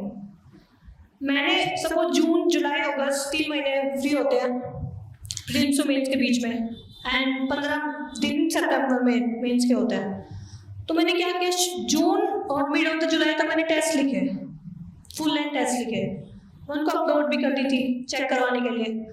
वहाँ से कुछ फीडबैक खास मिलता नहीं था और मैं उनको साइड में रख देती थी, फिर मेरे को समझ में आया इससे तो कुछ काम होगा नहीं, क्योंकि आप 3 घंटे लगाओ भी पूरा टेस्ट लिखने में, अच्छे से इवेल्युएट भी ना हो गया है, और फिर क्या होता है आपकी इतनी एनर्जी लग जाती है 3 घंटे टेस्ट लिखने में, उसके बाद इवेल्युएशन की एनर्जी बचती नहीं है। क्योंकि 3 महीने में आपको बहुत वास्ट सिलेबस है, आपको याद करना है, बहुत ही मिनी शॉर्ट नोट्स भी बनाने हैं, क्योंकि 2 बार तो पहले बन गए, जो थर्ड वाले नोट्स हैं वो अभी बनेंगे, वो भी बनाने हैं, ऑप्शनल को भी बैलेंस करना है, ऐसे प्लस जो 4 पेपर उनको भी बैलेंस करना है। तो क्या होता है, आप टाइम मैनेजमेंट के चक्कर में इग्नोर कर देते हो टेस्ट का इवैल्यूएशन, और ऊपर उससे पहले जो ब्रेन के साथ बार्गेनिंग होती है बहुत टॉर्चरस होती है टेस्ट लिखने से पहले, कि भैया टेस्ट लिखना है, बैठ जा लिख ले। तो जो एनर्जी लगती है विच इज ह्यूज, बैठ तो जाते थी लेकिन बार्गेनिंग करनी पड़ती थी दिमाग के साथ। तो मैंने अपने लिए वे आउट निकाला कि भैया तेरे साथ टेस्ट क्यों लिखते हो, जस्ट टू चेक कि आप पेपर कंप्लीट कर पा रहे हो नहीं कर पा रहे हो। वो मेरे साथ इशू था नहीं, मेरे को काम करना था how to generate more number of points within a short period of time, और कैसे मैं उनको इंटरलिंकेज कर सकती हूँ। तो इस चीज के लिए तो मैंने देखा कि आंसर राइटिंग की जरूरत नहीं है, लास्ट में मैं बस वो सिमुलेट करने के लिए दे दूंगी अपने टेस्ट। तो मैं क्या करती थी, पीवाईक्यूज उठाए, सपोज हिस्ट्री कवर हो गया, बहुत स्पीड से 1 मिनट देती थी, 2 मिनट देती थी क्वेश्चन को, जितने मैं पॉइंट जनरेट कर पाती थी फटाफट, फर्स्ट क्वेश्चन सेकंड थर्ड, मैंने ऐसे किए। ये चीज मैंने टॉपर्स की, जैसे मैंने कहा था कि टॉपर्स के आंसर कॉपीज को कैसे एनालाइज करना है, मैं कोचिंग वेबसाइट पे जाती थी जहाँ पे सबकी टॉपर्स कॉपीज होती है, उनका क्वेश्चन पढ़ा, फटाफट पॉइंट जनरेट किया, तो दिमाग में या कॉपी पे स्क्रिबल किया फटाफट, और फिर कंपेयर करना कि उन्होंने क्या लिखा और मैंने क्या लिखा है। उससे 2 चीजें होती है, आपको पता लग जाता है कि आप और क्या बेटर लिख सकते थे, ठीक है, उससे आपकी वैल्यूएशन हो गई, उसको आपने नोट्स में लिख लिया, ठीक है। सेकेंड चीज, अब ऐसा तो होगा नहीं वो टॉपर हमेशा आपसे अच्छे पॉइंट्स लिखेगा, कई बार तो आप भी उनसे बहुत बेहतर पॉइंट्स लिखेंगे, जो उससे कॉन्फिडेंस मिलता है वो बहुत यूज होता है। मेरे को लगता था कई बार, अरे यार मैं तो मेरा तो हो ही जाएगा, मैं इससे अच्छे पॉइंट्स लिख रही हूँ। तो ऐसे कुछ आंसर्स में ऐसे होगा, आपको अपने आप को बहलाना है, कॉन्फिडेंस डेवलप करना है, क्योंकि इस एग्जाम में अगर कॉन्फिडेंस नहीं रहा तो आप में फियर आएगा तो गिव अप करोगे, वो नहीं होने देना है। कॉन्फिडेंस के लिए आपको क्या करना है, अपनी प्रिपरेशन को ऑर्गेनाइज रखना है। यहाँ पे एक और चीज मैं बाद में भी मिस आउट कर दूं, तो ऑर्गेनाइज के लिए क्या करना है, मतलब आपको पता होना चाहिए कि आपने क्या कवर कर लिया है, क्या कवर नहीं किया है, और क्या कवर करने वाले हो। तो मैंने क्या किया, मैंने अपनी डायरी मेंटेन की 2023 और 2024 वाले मेंस के लिए। डेली मैं लिखती थी रात को सोने से पहले कि मेरे को नेक्स्ट डे क्या कवर करना है, उसमें भी बहुत detailed, try to be as meticulous as possible during this preparation, चाहे वो मेंस राइटिंग हो या कोई भी हो। तो जैसे मेरे को हिस्ट्री पढ़नी है, हिस्ट्री के मैं प्रॉपर स्पेक्ट्रम में चैप्टर्स लिखती थी कि नेक्स्ट डे मेरे को कौन सा पढ़ना है, इंडियन नेशनलिज्म वाला पढ़ना है या उसके बाद के जो चैप्टर्स हैं वो पढ़ने हैं। प्रॉपर नाम लिखा 1 2 3, उनके सामने चेक बॉक्सेस बनाए। सेम वे सपोज मेरे को ज्योग्राफी पढ़नी है, फिजिकल ज्योग्राफी पढ़नी है, तो उसके चैप्टर्स लिखे, इंटीरियर ऑफ द अर्थ, ठीक है, सी फ्लोर स्पेलिंग, कुछ भी मैंने लिखे चैप्टर्स के नाम, चेक बॉक्सेस बनाए, ठीक है। और जब मेरे अगले दिन वो टारगेट्स अचीव हो जाते थे, टिक मार्क कर दिया। इससे क्या होता है, आपको पता होती है, एक तो सेटिस्फेक्शन मिलती है एट एंड ऑफ डे कि मैं पढ़ी हूँ, अच्छे से पढ़ी हूँ, और सेकंड चीज क्या होती है, आप ऑर्गेनाइज्ड हो, आपको पता है कि क्या क्या कवर है क्या कवर नहीं हुआ है। जितना ऑर्गेनाइज होगे उतना प्रोसेस फॉलो करोगे, फियर कम होगा और एग्जाम क्लियर हो जाएगा। आपने 2 दिन अच्छे से पढ़ाई नहीं की या 1 दिन ही करी तो ही फियर आ जाता है, आपको लगता है मेरे से तो एग्जाम नहीं होगा। आपने 2 दिन अच्छे से पढ़ाई की बहुत जम के, तो लगता है ये एग्जाम क्या, मैं तो क्लियर कर लूंगी। It's all the game of mindset. Mindset आप सही रखिए, चीजों को फॉलो करिए। एंड अगर आप ऐसे अपनी डायरी बनाते हो, सपोज 1 हफ्ता हो गया प्रोसेस फॉलो करते हुए, 1 महीना हो गया, 1 साल हो गया, पीछे जब आप फ्लिप करके देखते हो ना पेजेस को, तो बहुत अच्छा लगता है कि मैंने मेहनत की है। अपने आप को दिखाओ कि मैं मेहनत कर रही हूँ, कुछ भी रैंडम मत पढ़ो, तरीके से पढ़ो, अच्छे से पढ़ो, अंडरस्टैंडिंग बना के पढ़ो और अप्लाई करो, बस इतना सिंपल सा काम है। एंड ये एग्जाम से रिलेटेड हो गया।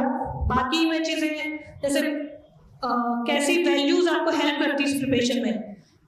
आप ना अकेले फाइटर नहीं हो इस प्रिपरेशन के टाइम, आपके जो पेरेंट्स होते हैं, आपके अच्छे दोस्त, रिलेटिव्स और आप खुद, सबका कलेक्टिव एफर्ट होता है तब जाके सक्सेस आती है। जैसे मेरे केस में मेरे फादर, मेरे अंकल आंटी, चाचा चाची जो भी हैं मेरी फैमिली में, मम्मी, सबने बहुत एफर्ट किया है इस एग्जाम के लिए।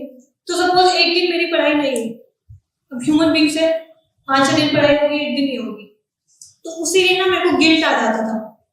Guilt is a negative feeling, जिसने मेरे को बहुत पुश किया है। मेरे को लगता था कि मेरे फादर एक दिन का ब्रेक भी ले रहे हैं, हर रोज काम कर रहे हैं, किसके लिए? हमारे लिए, और मैं पढ़ी नहीं आज।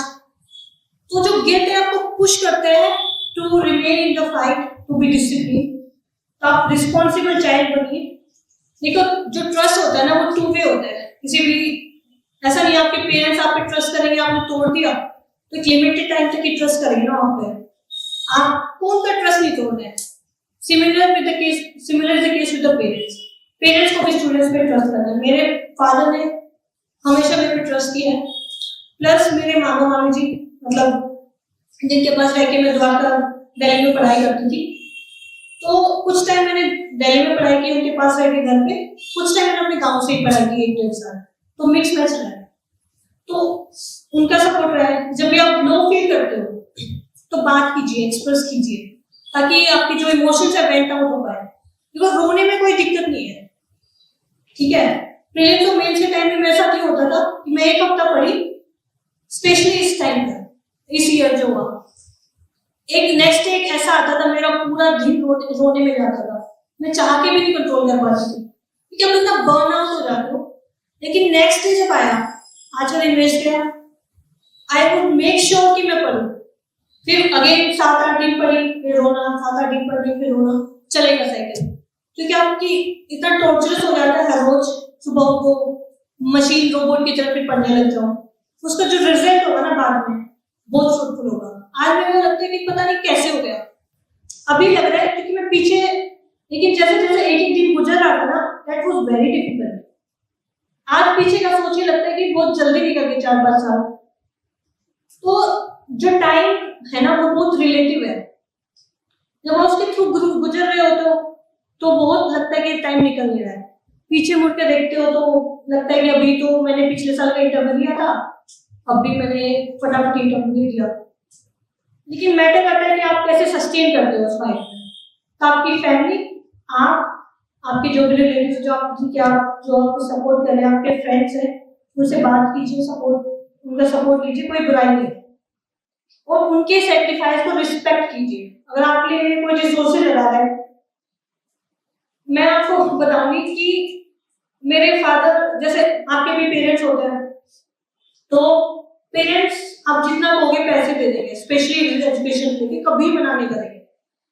अभी क्या हुआ, इंटर के बाद मैंने मेंटरशिप देना स्टार्ट किया, थोड़ा बहुत मैंने अर्न करना स्टार्ट किया, तो खुद से जब पैसे देने पड़ते हैं ना किसी को, वो चुभती है वो चीजें। एंड पेरेंट्स की सोचो आप, हमें अपने आप को मनाना पड़ता है कि नहीं आप राइट पर्पस के लिए किसी को पैसे दे रहे हो।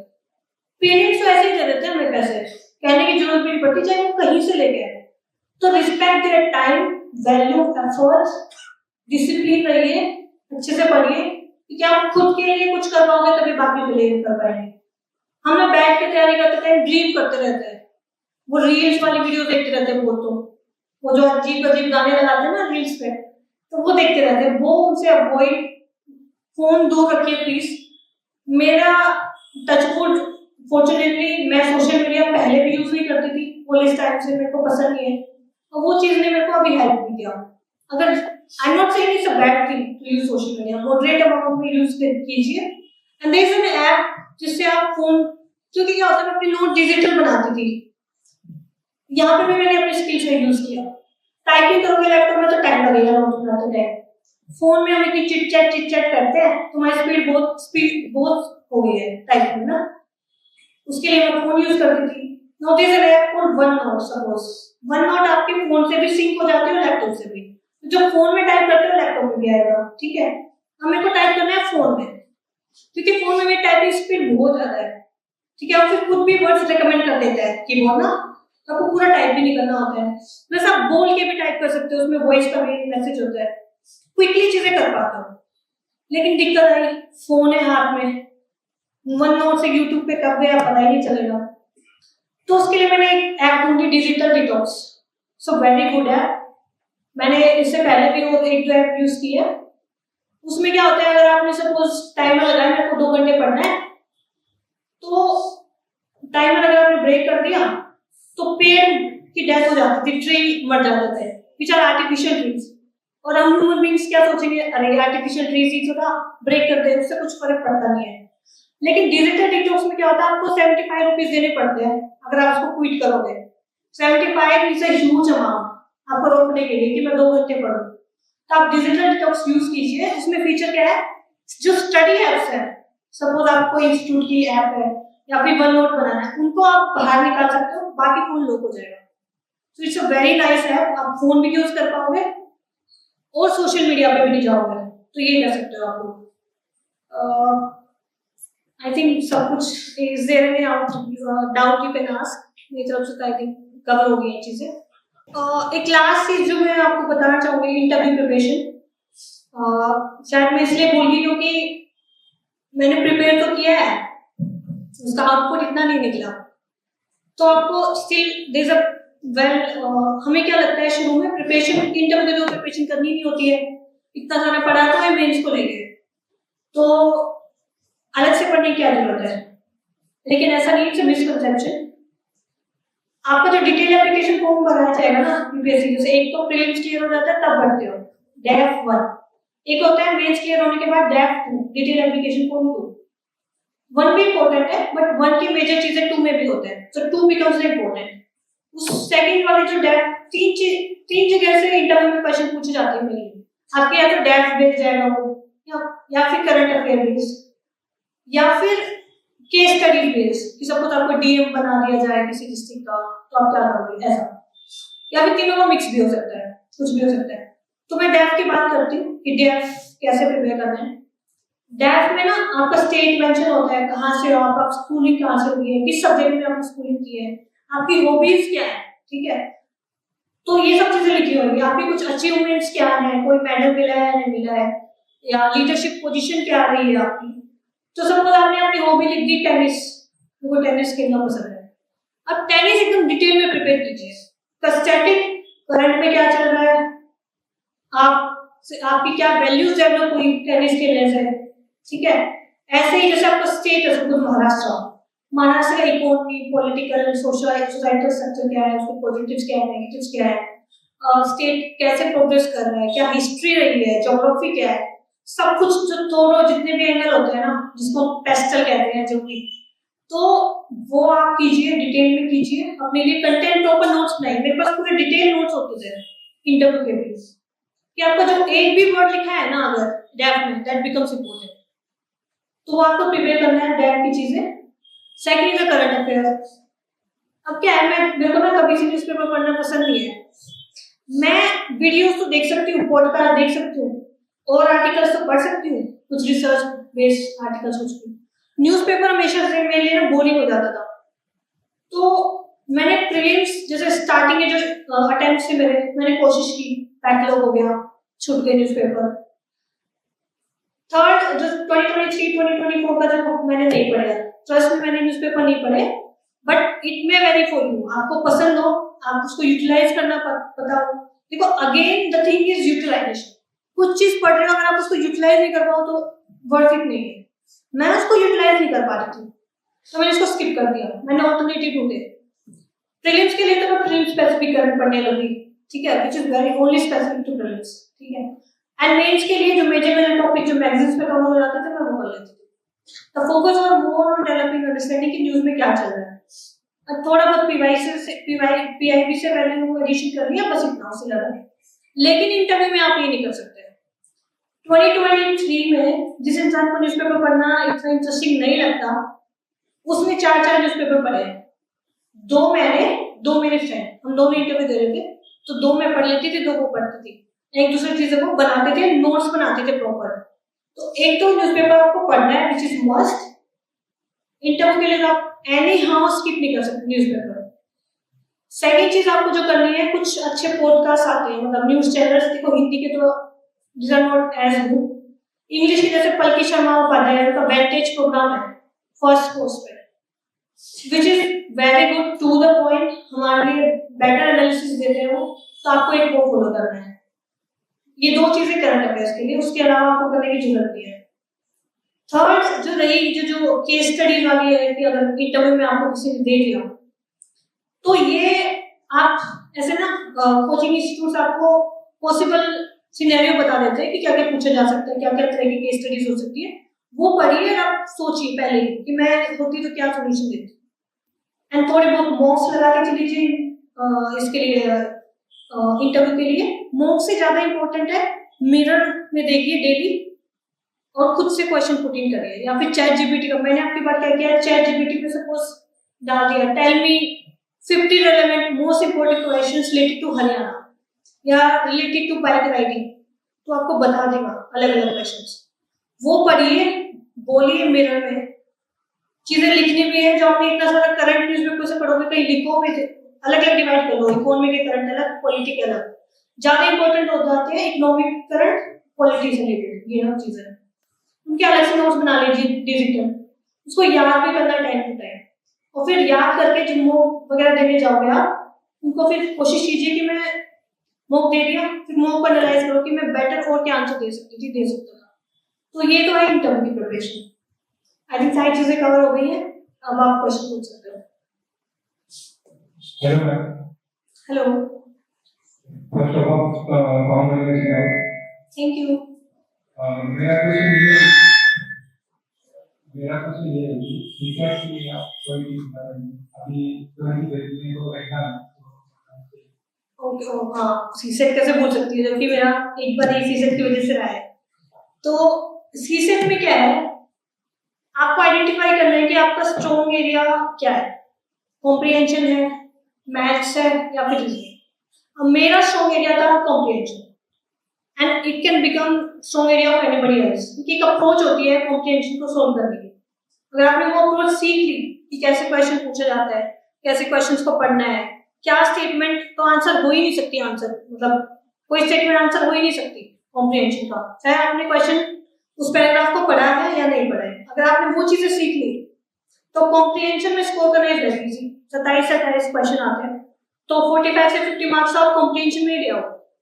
तो आपको पीवाईक्यू सोल्व करो सपोज 2019 के, देखो आपकी क्या एक्यूरेसी बढ़ती है कॉम्प्रिहेंशन की, और कहीं भी कोचिंग से सर बताए या फिर कहीं भी यूट्यूब से कोई एक वीडियो देख लो, बहुत सारे वीडियोस अवेलेबल है कि कैसे सोल्व करना होता है कॉम्प्रिहेंशन को, फिर उसको अप्लाई करो, तो उससे आप कॉम्प्रिहेंशन की प्रॉब्लम सोल्व हो जानी है। रही बात मैथ्स और रीजनिंग, अब इसमें क्या करना है, बेस्ड ऑन पीवाईक्यू फ्रेंड्स कुछ चैप्टर्स अब बहुत इंपॉर्टेंट हो जाते हैं, ठीक है, क्योंकि दो चीजों का आपको इंटरसेक्शन करना होगा। ऐसे चैप्टर्स जिनसे बहुत सारे क्वेश्चन पूछे जाते हैं, सेकंड ऐसे चैप्टर्स जिनमें आप कंफर्टेबल हो। अगर ऐसा चैप्टर है सपोज नंबर सिस्टम है, 10-12 क्वेश्चन हर साल आने हैं, it's very not so difficult. अगर आपने डिफरेंट टाइप के सवाल लगा लिए नंबर सिस्टम के तो आप पेपर में भी कर पाओगे, बिकॉज सीसेट का जो सिंपल गेम है स्पेशली मैथ्स और रीजनिंग का, जितने आप अपने लिए identifiable type of question paper में आइडेंटिफाई कर पाओगे। सपोज एक टाइप ऑफ क्वेश्चन दे दिया नंबर सिस्टम में कि how many number of zero are there इस इसमें, सिमिलर टाइप ऑफ क्वेश्चन अगर आपने पहले प्रैक्टिस कर रखा है, पेपर में वो दिख गया, तो chances to solve it increase हो जाते हैं। तो आपको ये पर्पस होना चाहिए कि मैं जितने ज्यादा ऐसे question same type of question paper में जाने से पहले सोल्व कर पाऊं उतना ही अच्छा है। और चैप्टर जैसे नंबर सिस्टम है, परसेंटेज है, रेशियो प्रोपोर्शन है, इनसे मे भी डायरेक्ट क्वेश्चन ना पूछे जाए परसेंटेज और रेशियो प्रोपोर्शन से, लेकिन जो बाकी अगर आपने इनका बेसिक कॉन्सेप्ट सीख लिया ना तो बाकी क्वेश्चन सोल्व करने में आपको हेल्प मिलेगी, कैलकुलेशन में हेल्प मिलेगी। तो ऐसे चैप्टर्स को आपको छोड़ना नहीं है। रही बात जैसे कुछ चैप्टर्स परम्यूटेशन एंड कॉम्बिनेशन, मेरे को बिल्कुल पसंद नहीं है, इनके लिए आपको क्या करना है, और क्वेश्चन भी इतने नहीं आते हैं, इनके लिए आपको क्या करना है, छोड़ना तो ये भी नहीं है, बेसिक सीख लो, ये फॉर्मूला होते हैं, ऐसे अप्लाई होता है। अगर एकदम बेसिक जिससे थोड़ा बहुत पढ़ा है परम्यूटेशन एंड कॉम्बिनेशन, वो क्वेश्चन आ गया, उसको अटेम्प्ट करना है, मतलब उतना करना है कि वो अटेम्प्ट हो जाए, वो पीवाईक्यू से आपको पता लग जाएगा। अगर कॉम्प्लिकेटेड बहुत बड़ी स्टेटमेंट वाला क्वेश्चन आ जाए परम्यूटेशन कॉम्बिनेशन, उसको देखना भी है, छोड़ देना, आखिर में 60-70 मार्क्स चाहिए ना, तो आपको ये पता होना चाहिए सीसेट में सबसे इंपॉर्टेंट है कि किनको छोड़ना है किनको करना है। उसके लिए एक स्ट्रेटजी है पेपर को अटेम्प्ट करने की। जो पहली 5 मिनट होती है सीसेट में, सपोज 120 मिनट का 2 घंटे का है, पहले 5 मिनट डिवोट करो कौन से क्वेश्चन आप अटेम्प्ट करोगे उनको आइडेंटिफाई करने के लिए। सपोज मेरा स्ट्रॉन्ग एरिया है नंबर सिस्टम, क्लॉक, कैलेंडर या फिर बाकी जो चैप्टर्स है percentage, ratio, proportion and comprehension. तो 27 के 27 क्वेश्चन तो मैं अटेम्प्ट करूंगी कॉम्प्रिहेंशन के। बाकी मेरा टारगेट होता था मेरे को 50 क्वेश्चन अटेम्प्ट करके आने हैं सीसेट में, 80 में से 45 to 50 इतना मैं करूंगी, मेरा टारगेट है। जो बाकी 25 क्वेश्चन रहे, 20-25 क्वेश्चन रहे, उसके लिए मैं क्या करूंगी, सपोज 1 to 80 क्वेश्चन है, पहले 5 मिनट में आपको 80 क्वेश्चन में फटाफट गो थ्रू करना है। कॉम्प्रिहेंशन तो ऑब्वियसली बात है पढ़ने नहीं। सपोज पहला क्वेश्चन कॉम्प्रिहेंशन का है, 1 मार्क की है साइड में। सेकंड क्वेश्चन मैथ्स का है, ठीक है, मैथ्स में अगर वो नंबर सिस्टम है तो 2 मार्क कर दूंगी उसके आगे, अगर वो परमुटेशन कॉम्बिनेशन है छोड़ दूंगी। थर्ड क्वेश्चन अगर सपोज परसेंटेज का है तो मैं वहां 2 मार्क दूंगी थर्ड क्वेश्चन के आगे। ऐसे ही 1 to 80 तक मैं जाऊंगी, फटाफट क्वेश्चन को ऊपर। आपने इतनी प्रैक्टिस कर रखी होगी कि आपको ऊपर से देख के पता लगा होगी कि ये डुएबल है या नहीं डुएबल है। ऐसे करके मैं 1 to 80 क्वेश्चन गई, मैंने 50 क्वेश्चन अपने लिए आइडेंटिफाई कर लिए। उसके बाद मैं जो बाकी 175 मिनट्स बची, मैं सिर्फ वही क्वेश्चन करूंगी, नए क्वेश्चन को मैं टच नहीं करूंगी। उससे क्या होगा, हम क्या करते हैं शुरू से 1 क्वेश्चन अटेम्प्ट करना स्टार्ट करते हैं शुरू से, ठीक है। Second question suppose permutation combination था, मैंने उसको छेड़ दिया, मैं सोल्व करने लगी। टेक्निकली 2 मिनट देनी चाहिए थी, मैंने 3 मिनट लगा दी, 4 मिनट लगा दी। एक तो मेरा टाइम वेस्ट हो गया, दिमाग भी खराब हो गया, मेरे से सोल्व नहीं हो रहे। थर्ड चीज, आप लास्ट तक पूछ भी नहीं पाओगे। तो वो लास्ट के 20 क्वेश्चंस में से 10 क्वेश्चन इजी थे, 61 से 61 to 80। घर आके देखोगे यार ये तो मैंने देखा ही नहीं, मैं सोल्व कर देती।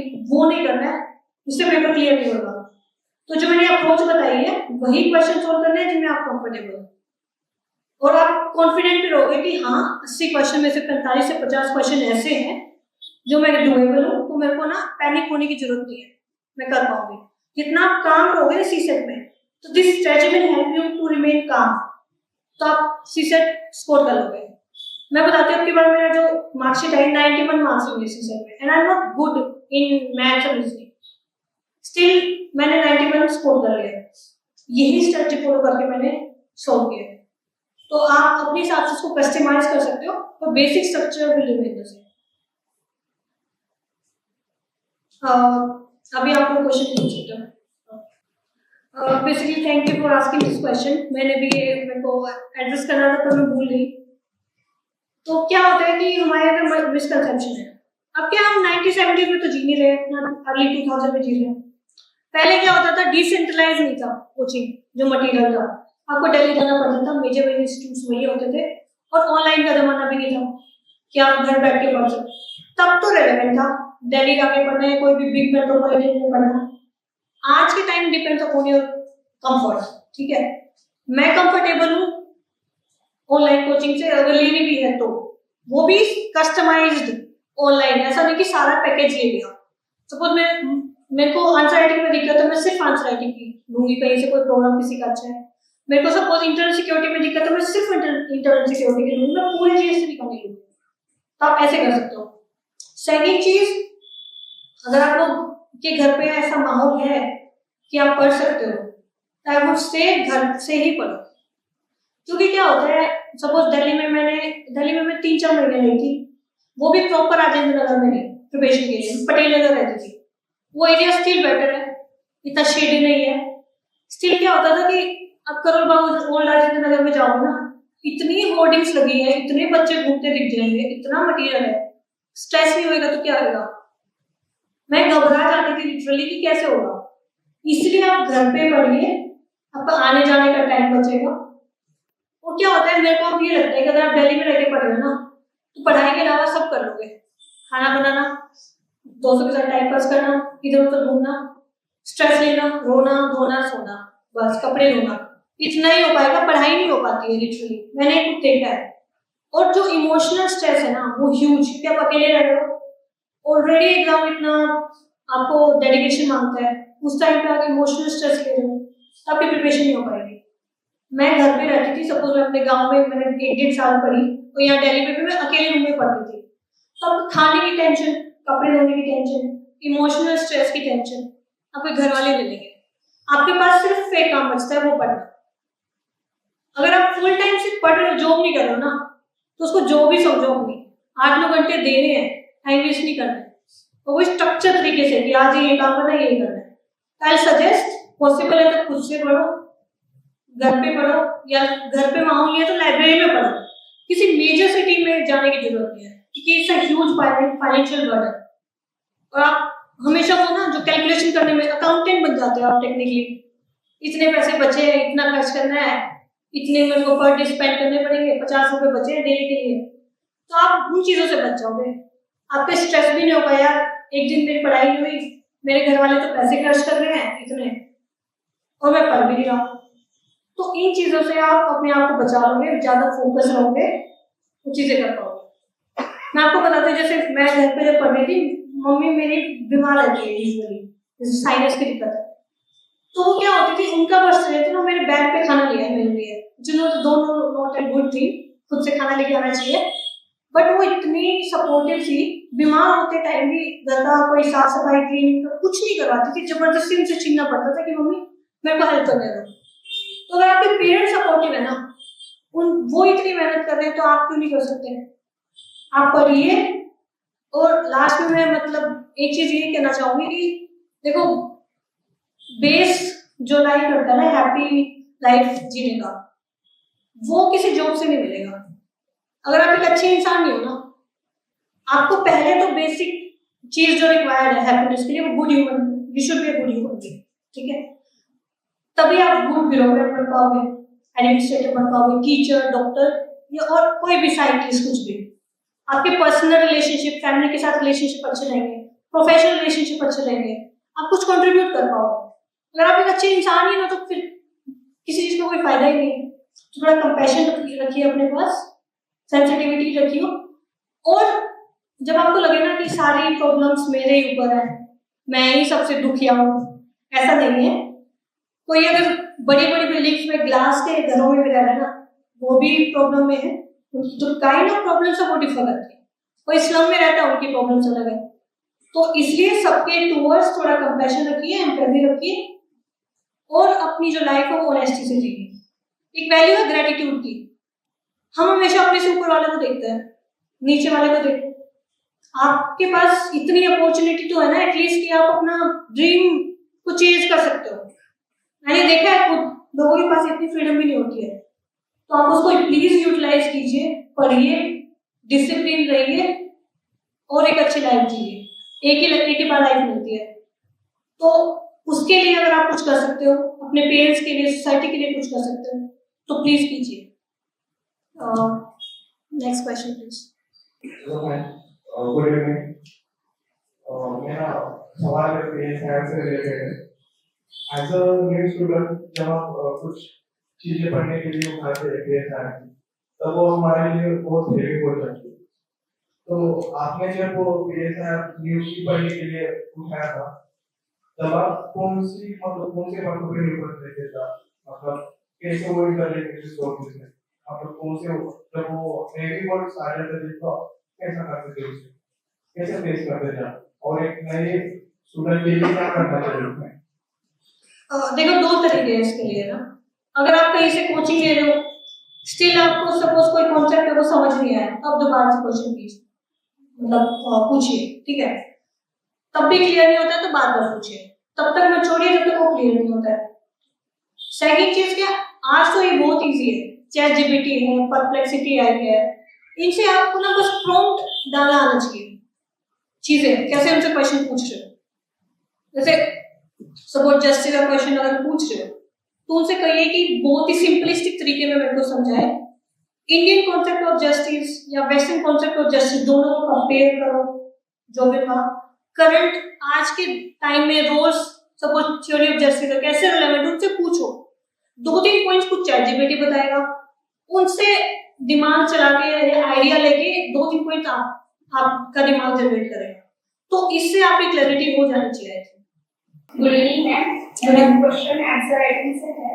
जब हम एक सब्जेक्ट फुल डे पढ़ते हैं तो उस पे आंसर राइटिंग करना चाहिए, जो कल पढ़ा है बाद, क्योंकि डे में आंसर पढ़ते हैं आंसर राइटिंग पे, तो हम तो पिछला भी याद नहीं रहता, कैसे आंसर राइटिंग करना, और एक डे में कितना करना। देखो, पर डे का कोई मतलब सच क्राइटेरिया नहीं आंसर राइटिंग का। सपोज आपने पॉलिटी कवर कर लिया, एक सब्जेक्ट कवर कीजिए एंड मेक श्योर करिए एक बार वो रिवाइज हो जाए, उसके बाद आंसर राइटिंग कीजिए। आई सजेस्ट जो चीजें आपको समझ आ चुकी हैं, कोई बहुत याद है, उसके बाद ही आंसर राइटिंग कीजिए। Daily answer writing I not suggest कि आज जो पढ़ा है उसके लिए आंसर लिखा, क्योंकि वो तो आपको याद है ना, वो लिमिटेड कंटेंट है। पूरा सब्जेक्ट रिवाइज कीजिए देन राइट द आंसर्स। मतलब आंसर्स भी पीवाईक्यूज रेफर कीजिए, ठीक है सकते हैं। Hello. As you have started your conversation with the thing that जब आप दिल्ली पे गए तो उस टाइम पे you started working on your communication skills। और मैंने while preparation मेरे जो भी friends हैं, मैंने ये भी देखा है कि मेरे जो friends हैं they started comparing themselves with someone else। even हर कोई कहता है कि everyone has their role models and it's a fact that it takes a lot of efforts to be in your own skin। so ma'am ये जो है उनकी personality को अपने मोल्ड करना चाहिए because this personality is going to reflect in your interviews, right?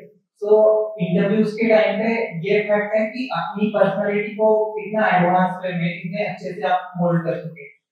So what will be your advice for the students, for the aspirants, so that they can compare with the role model, but along with that, उसके ऊपर कुछ valuation करें, so that they can leverage their expertise in the curriculum।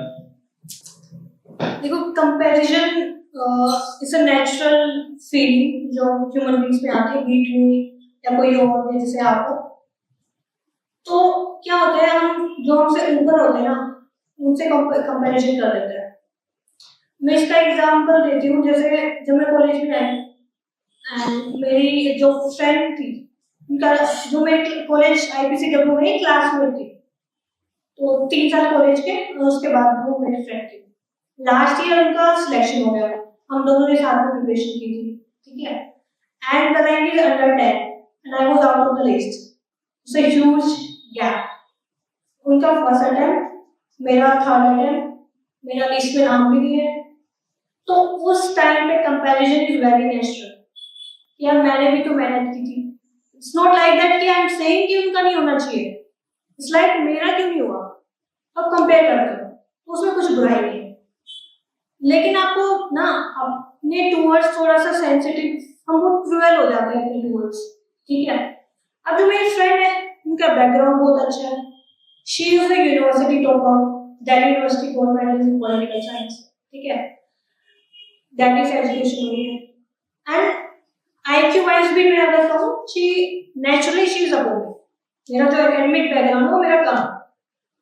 तो अगर मैं वो चीजों को जो बेसिक फैक्टर्स है उनको मैं कंसिडर करके कंपेयर करने लग जाऊँ तो वो क्रुएलिटी है ना मेरे टूवर्ड्स, क्योंकि मेरा जो बिगिनिंग पॉइंट है, बेस लेवल जो था वो नीचे था उनसे।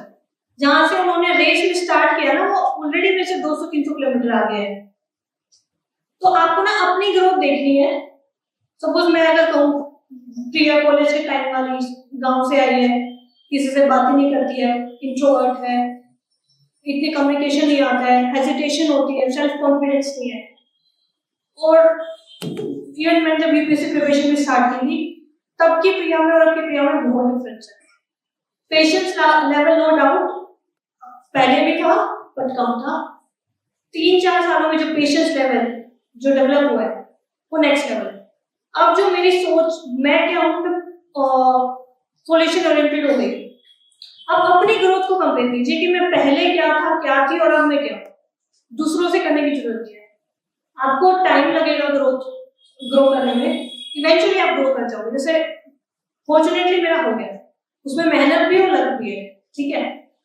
तो उसको आप ध्यान में रखिए और काम कीजिए। Good evening ma'am, myself प्रोनाउ। मैम सिलेबस की जो बुक्स रहती है उसके अलावा आपने कोई जनरल बुक पढ़ी है to increase thoughts and vocabulary? PSIR के लिए या general general books of PSIR? PCR के लिए तो मैंने अलग से कोई बुक नहीं पढ़ी, एक्सेप्ट लास्ट में, जैसे लास्ट में मैंने 3 वॉल्यूम्स जो सर ने दी थी ये पढ़ी है। अलग से I haven't read any book. जहाँ से एक बेस मटेरियल तैयार कर दिया था मैंने कोचिंग से, वहीं से मैंने चीजें की हैं एंड उनको बार-बार रिवाइज किया। रही बाकी सब्जेक्ट्स जो जीएस के सब्जेक्ट्स है, क्योंकि मैंने कोचिंग नहीं ली थी तो मेरे पास कोचिंग मटेरियल तो था नहीं, तो रही स्टैंडर्ड बुक्स। तो जो स्टैंडर्ड बुक्स में मार्केट में अवेलेबल है, जैसे पॉलिटिकल लक्ष्मीकांत, और अगर आपको मेंस में पॉलिटी, क्योंकि जो लक्ष्मीकांत है मेंस के लिए तो है नहीं, तो जो मेंस का कंटेंट है या तो आप गूगल कर लो, उस पर 2-3 पेजेस के नोट्स बना लो, या ऐसे बहुत सारे प्लेटफॉर्म्स हैं जो सिर्फ मेन स्पेसिफिक चीजें कवर करवा देते हैं आपको नोट्स, वहां से कर सकते हो, क्योंकि आप लोग तो कोचिंग ले रहे हो तो वहीं से कवर कर लो, एक ही सोर्स, बस उसमें थोड़ी बहुत वैल्यू एडिशन हो सकती है। जैसे हिस्ट्री है, मैंने स्पेक्ट्रम पढ़ी थी but I not recommend spectrum, sorry, क्योंकि मैंने एक बार पढ़ ली तो कोई नया सोर्स नहीं ले सकती थी, but I suggest any other standard book like Bipin Chandra. Spectrum guide की तरह है और वो फ्रेंडली भी नहीं है पढ़ने में, बहुत छोटी सी किताब है, क्लमजी सा लिखा है, छोटा सा, तो पढ़ने का मन भी नहीं करता है, आप और कोई बुक रेफर कर सकते हैं जैसे बिपिन चंद्रा की है। रही बात ज्योग्राफी की, ज्योग्राफी के लिए 9 to 12 की जो एनसीईआरटीज है बस उतना, उससे ज्यादा नहीं, उतना काफी है।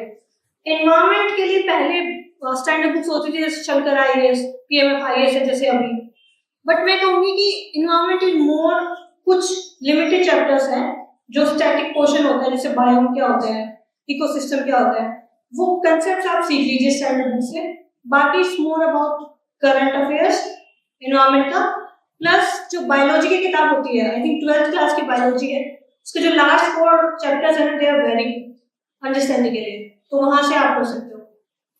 Science and tech I would not say कि एनसीईआरटी इतनी यूजफुल है, क्योंकि कभी यूपीएससी फिजिक्स केमिस्ट्री के क्वेश्चन इतना पूछता नहीं है। Bio you can study NCERT science की, बाकी जो करंट में चीजें दे रखी है, साइंस एंड टेक का जो करंट है उसके जो नीचे लेवल का जो स्टैटिक है, सपोज यूपीएससी कभी डायरेक्टली करंट पे क्वेश्चन नहीं पूछता है, सपोज नई मिसाइल लॉन्च की है, उसकी एक स्टेटमेंट दे देंगे, this is the name, this is the hypersonic missile, तो 2-3 स्टेटमेंट यूपीएससी में आएगी वो उसका कि what is hypersonic missile, what is supersonic missile, ramjet engine, उसका जेट इंजन क्या होता है।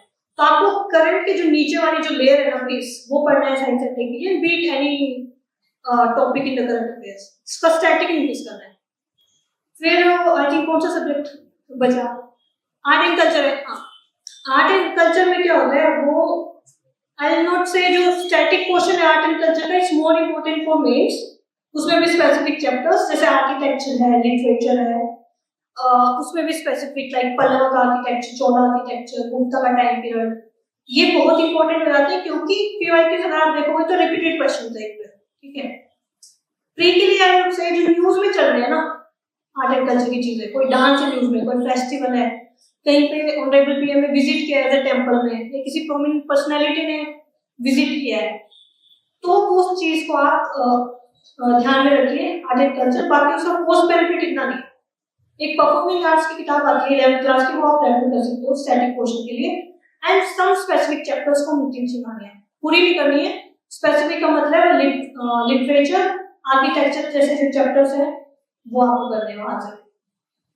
एंड आई थिंक सारे सब्जेक्ट्स एंशिएंट, अब क्या होता है हर एक सब्जेक्ट को ना पढ़ने का तरीका होता है, ये मैंने विद टाइम मतलब पाया कि सभी सब्जेक्ट्स को आप एक तरीके से नहीं पढ़ सकते हो। जैसे हिस्ट्री है, बीट एंशिएंट, मिडिवल, मॉडर्न, उसको पढ़ने का एक तरीका है। आपने एंशिएंट हिस्ट्री अगर आपको पढ़नी है तो पहले उसकी क्रोनोलॉजी याद कीजिए, इवेंट्स कैसे कैसे हुए, एक स्टोरी बिल्डअप कीजिए कि पहले ये था ये था ये था, देन फिर उसके डीप में घुसिए। अगर आपको बैकग्राउंड पता होगा ना हिस्ट्री में, तो आप नेक्स्ट आगे क्या होने वाला है, क्या हुआ है, तो आप वो चीजें बेटर तरीके से एनालाइज कर पाओ। सो ये हिस्ट्री का पढ़ने का तरीका है। स्टोरी, उसके अंदर डेप्थ में फैक्ट्स, कौन कब किसने क्या क्या किया, क्या चेंजेस लेके आए, कौन से रूल वो आपको करना है। Same with medieval and modern history. रही बात जैसे ज्योग्राफी एंड इकोनॉमी, ये बहुत कॉन्सेप्चुअल सब्जेक्ट्स है, कंसेप्ट बेस्ड है, रट्टा मारने का ऐसा जितना होता नहीं है कुछ क्रैक करने का। तो आपको क्या करना है, इनके कंसेप्ट्स बहुत क्लियर रखने हैं। बी अगर आप कोचिंग ले रहे हो तो वहीं से क्लियर हो जाएंगे, नहीं तो चैट जीपीटी का यूज करो, यूट्यूब पे वीडियोस अवेलेबल है, जो आपको पसंद आए वहां से उनके कॉन्सेप्ट्स क्लियर करो। और एक बार ये 2 सब्जेक्ट से कॉन्सेप्ट्स क्लियर हो गए तो आपके मैक्सिमम क्वेश्चंस प्रीलिम्स में ठीक होंगे, क्योंकि सब कॉन्सेप्ट बेस्ड है। अब रही पॉलिटी, पॉलिटी में भी कुछ अंडरस्टैंडिंग वाला पार्ट होता है, जैसे कि पॉलिटिकल थ्योरी किताब है 11th NCERT, and there is constitution and law. ये दो किताबें तो मैंने नहीं पढ़ी थी क्योंकि मेरा बैकग्राउंड है पॉलिटिकल साइंस में, तो मैंने एनसीईआरटी नहीं पढ़ी। लेकिन अगर किसी का बैकग्राउंड नहीं है तो वो पढ़ सकता है, हमारा तो ऑप्शनल ही है। तो हमें तो जो बेसिक जस्टिस क्या होता है, इक्वालिटी, लिबर्टी क्या होती है, ठीक है, लिमिटेड गवर्नमेंट क्या होती है, तो हमें पता ही है। तो शायद हमें इतनी नीड नहीं है इन दोनों किताबों की पढ़ने की। तो इन कॉन्सेप्ट्स की आपकी बेसिक अंडरस्टैंडिंग होनी चाहिए, कुछ फैक्ट्स। अब एक प्रोसेस है ना, सुप्रीम कोर्ट के जजेस को कैसे इलेक्ट करते हैं, कैसे रिमूव करते हैं, वो तो याद ही करनी पड़ेगी। तो कुछ चीजें फैक्चुअल है, कुछ थ्योरी बेस्ड है, तो आपको ऐसी चीजें कवर करनी है। एंड लास्ट थिंग जो मैं कहूंगी प्रीलिम्स में, वो मैपिंग। मैपिंग के हर साल 13 से 14 क्वेश्चन आते हैं, and it's a low hanging fruit. आपको 2-3 चीजों का फोकस करना है मैपिंग में। एक तो कैसे करनी है मैपिंग, अब शॉप से ना वो मैप्स ले आइए अपने लिए, खाली मैप्स, फिजिकल मैप भी और पॉलिटिकल मैप्स भी। तो जो पीवाईक्यू में सपोज बेसिक न्यूज कवर होते हैं, जब आप पीवाईक्यू करोगे वो भी करना है, क्योंकि रिपीट होते हैं either in the form of question और either in the form of option, तो आपका रिविजन में हेल्प होगा। वो पीवाईक्यू करने हैं, प्लस जो ऐसे रीजन्स जो डिस्टर्ब एरियाज है, कहीं पे डिजास्टर हुआ है, ऐसे रीजन्स आपको करने हैं। ज्योग्राफी में इंडियन ज्योग्राफी की मैपिंग आपको बहुत अच्छे से पता होनी चाहिए, वो करना है पोर्ट से रिलेटेड, या फिर जो इन्वायरमेंट में नेशनल पार्क वगैरह है, कौन से नेशनल पार्क से कौन सी रिवर जाती है, मेजर विच, वो आपको करने हैं। And divided into various parts. जैसे ऐसे नहीं करना एक ही मैप पे लेक भी है, रिवर भी है, टेम्पल भी वहीं बना दिया, नेशनल पार्क भी वहीं बना दिया, ऐसे नहीं करना। एक मैप बनाइए लेक्स के लिए, एक बनाइए नेशनल पार्क के लिए, टाइगर रिजर्व के लिए, ताकि क्या होता है जो हमारी मेमोरी होती है ना, वो पिक्चर के फॉर्म में जल्दी याद करती है। ठीक है, अब एक जगह आपने लिख दिया, सपोज तिरुपति जी का जो टेम्पल है वो यहाँ है, एक आपने उसको एक्टिवली मैप पे मार्क किया, तो कौन सी चीज याद रहेगी? जो सेकंड वाली चीज आपने मार्क किया मैप पे वो याद रहेगी ना, क्योंकि हमें याद रहेगा कि मैंने यहाँ उसको मैप मार्क किया था। अगर एग्जाम में आता है कि वो तो अरुणाचल प्रदेश में है, आपको पता है अरुणाचल प्रदेश कहाँ है, वहां तो मैंने मैप पे मार्क नहीं किया था, तो वो आपको याद रहेगा। मैंने आपको रियल लोकेशन ना भी बताओ कहाँ पे हो टेम्पल, लेकिन पिक्चर की मेमोरी से आप उसका एलिमिनेट कर पाओगे। तो आर्ट एंड कल्चर में कहूंगी कि आप आर्ट एंड कल्चर को ना मैप्स के थ्रू करो। कौन सी पेंटिंग अगर न्यूज में है तो पेंटिंग का एक मैप बना दिया, ठीक है। टेम्पल्स जो न्यूज में है तो टेम्पल लिखा, उसके बारे में 2-3 लाइन याद कर ली बस। जो मैप होता है ना उसके पीछे खाली पेज होता है, वहां पे लिख सकते हो आप कुछ चीजें। तो ऐसी चीज करके मैपिंग कवर करनी है। और कोई सवाल?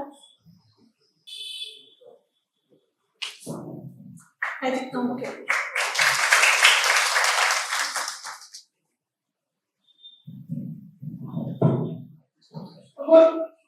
इथिक्स के पेपर में क्वेश्चन केस स्टडीज में डिसीजन मेकिंग इंप्रूव कैसे करनी चाहिए? देखो केस स्टडीज में क्या होता है, आपके पास लिमिटेड टाइम पीरियड है केस स्टडीज पढ़ने के लिए। एक ही बार आप पेपर में केस स्टडी पढ़ सकते हो, दोबारा नहीं पढ़ पाओगे। तो एक जो चीज आपको ध्यान रखनी है, अगर आप पढ़ रहे हो ना फुल कंसंट्रेशन के साथ पढ़ना है, और उसमें कुछ चीजें जैसे कौन स्टेक होल्डर है उसको सर्कल लगा दो, क्या इश्यूज है उसको अंडरलाइन कर दो, ताकि जब आप क्वेश्चन देखो ना तो वो चीजें, suppose what are the ethical, एक question what are the ethical issues in this case study, तो आप चीजें पॉप अप होके देखना, आपको पूरी केस स्टडी नहीं पढ़नी पड़े, फटाफट वो देखे अंडरलाइन चीजें एंड पॉइंट्स लिखे। आपको इंटरलिंकेजेस करनी है केस स्टडीज के लिए, एंड जितने आपके आंसर्स केस स्टडीज के सॉल्यूशन प्रैक्टिकल होंगे। कुछ बच्चे क्या करते हैं, आंसर लिखा उसमें बस जो फिलोसोफर्स होते हैं ना उनके व्यूज डालते रहते हैं, अपना कुछ नहीं होता। उसका प्रैक्टिकल लाइफ में क्या सॉल्यूशन होना चाहिए किसी चीज का, सब राइट्स हो रहे हैं कहीं पे, तो हमें कुछ भी स्कॉलर का फिलोसोफर को लिंक कर देंगे other than providing the answer. आपको प्रैक्टिकल एक चीज देंगे, practical answers, use content from the case study to write examples. ठीक है, कई बार क्या होता है पूरा आंसर लिख देते हैं बच्चे, केस स्टडी को रेफर ही नहीं करते कि कभी भी आंसर में आपको उसको रेफर करना है। जो मेरिट्स और डीमेरिट्स है, अगर 3 क्वेश्चन पूछे हैं केस स्टडी में तो 2-2 मेरिट्स लिख दो सब में, ठीक है। 2 मेरिट, एक ऑप्शन दिया 2 मेरिट 2 डिमेरिट। अगर 2 क्वेश्चन पूछे हैं सपोज, तो हर एक ऑप्शन, सपोज 3 ऑप्शन दिए हैं एक क्वेश्चन के, but are the options available, आपने 3 ऑप्शन दे दिए कि these 3 things can happen and option 1 3 demerit 3 merit. Generally हम 2 लिखते हैं, 2 merit 2 demerit, and that should be practical. उसके बाद आप फिलोसोफर या कोई एग्जांपल यूज करो, आप प्रैक्टिस कीजिए, पीवाईक्यू का कंटेंट देखिए, और जो टॉपर्स की कॉपीज है ना, उन्होंने केस स्टडी सोल्व कर रखी होंगी, ठीक है। सपोज विशाखा यादव मैम है, उनके 160 के आसपास एथिक्स में क्वेश्चन आए थे, उनकी केस स्टडी चेक कीजिए कि उन्होंने कैसे लिखे, क्यों उनको इतने मार्क्स आए। टेलीग्राम पे ना ऐसे बहुत सारी पीडीएफ मिल जाएगी, सपोज इस ईयर की भी, तो वो लिस्ट बनाने दे देते हैं, शो भी 100 to 200x तक, कि कौन से सब्जेक्ट का कौन टॉपर है या किसके ज्यादा मार्क्स आए। सिलेक्टिवली उन्हीं टॉपर्स के आप कॉपी चेक कीजिए। सपोज रैंक 1 है, जरूरी नहीं ना उसके जीएस1 पे अच्छे मार्क्स आए, क्या पता रैंक 20 के ज्यादा मार्क्स हो, तो रैंक 20 के जीएस1 के लिए कॉपी चेक कीजिए, ना कि रैंक 1 की। तो आपको अपने लिए चीजें कस्टमाइज और ऑर्गेनाइज करनी पड़ेगी। That's all from my side. अगर आपकी कोई क्वेश्चन है तो will take, otherwise will bye up. Thank you.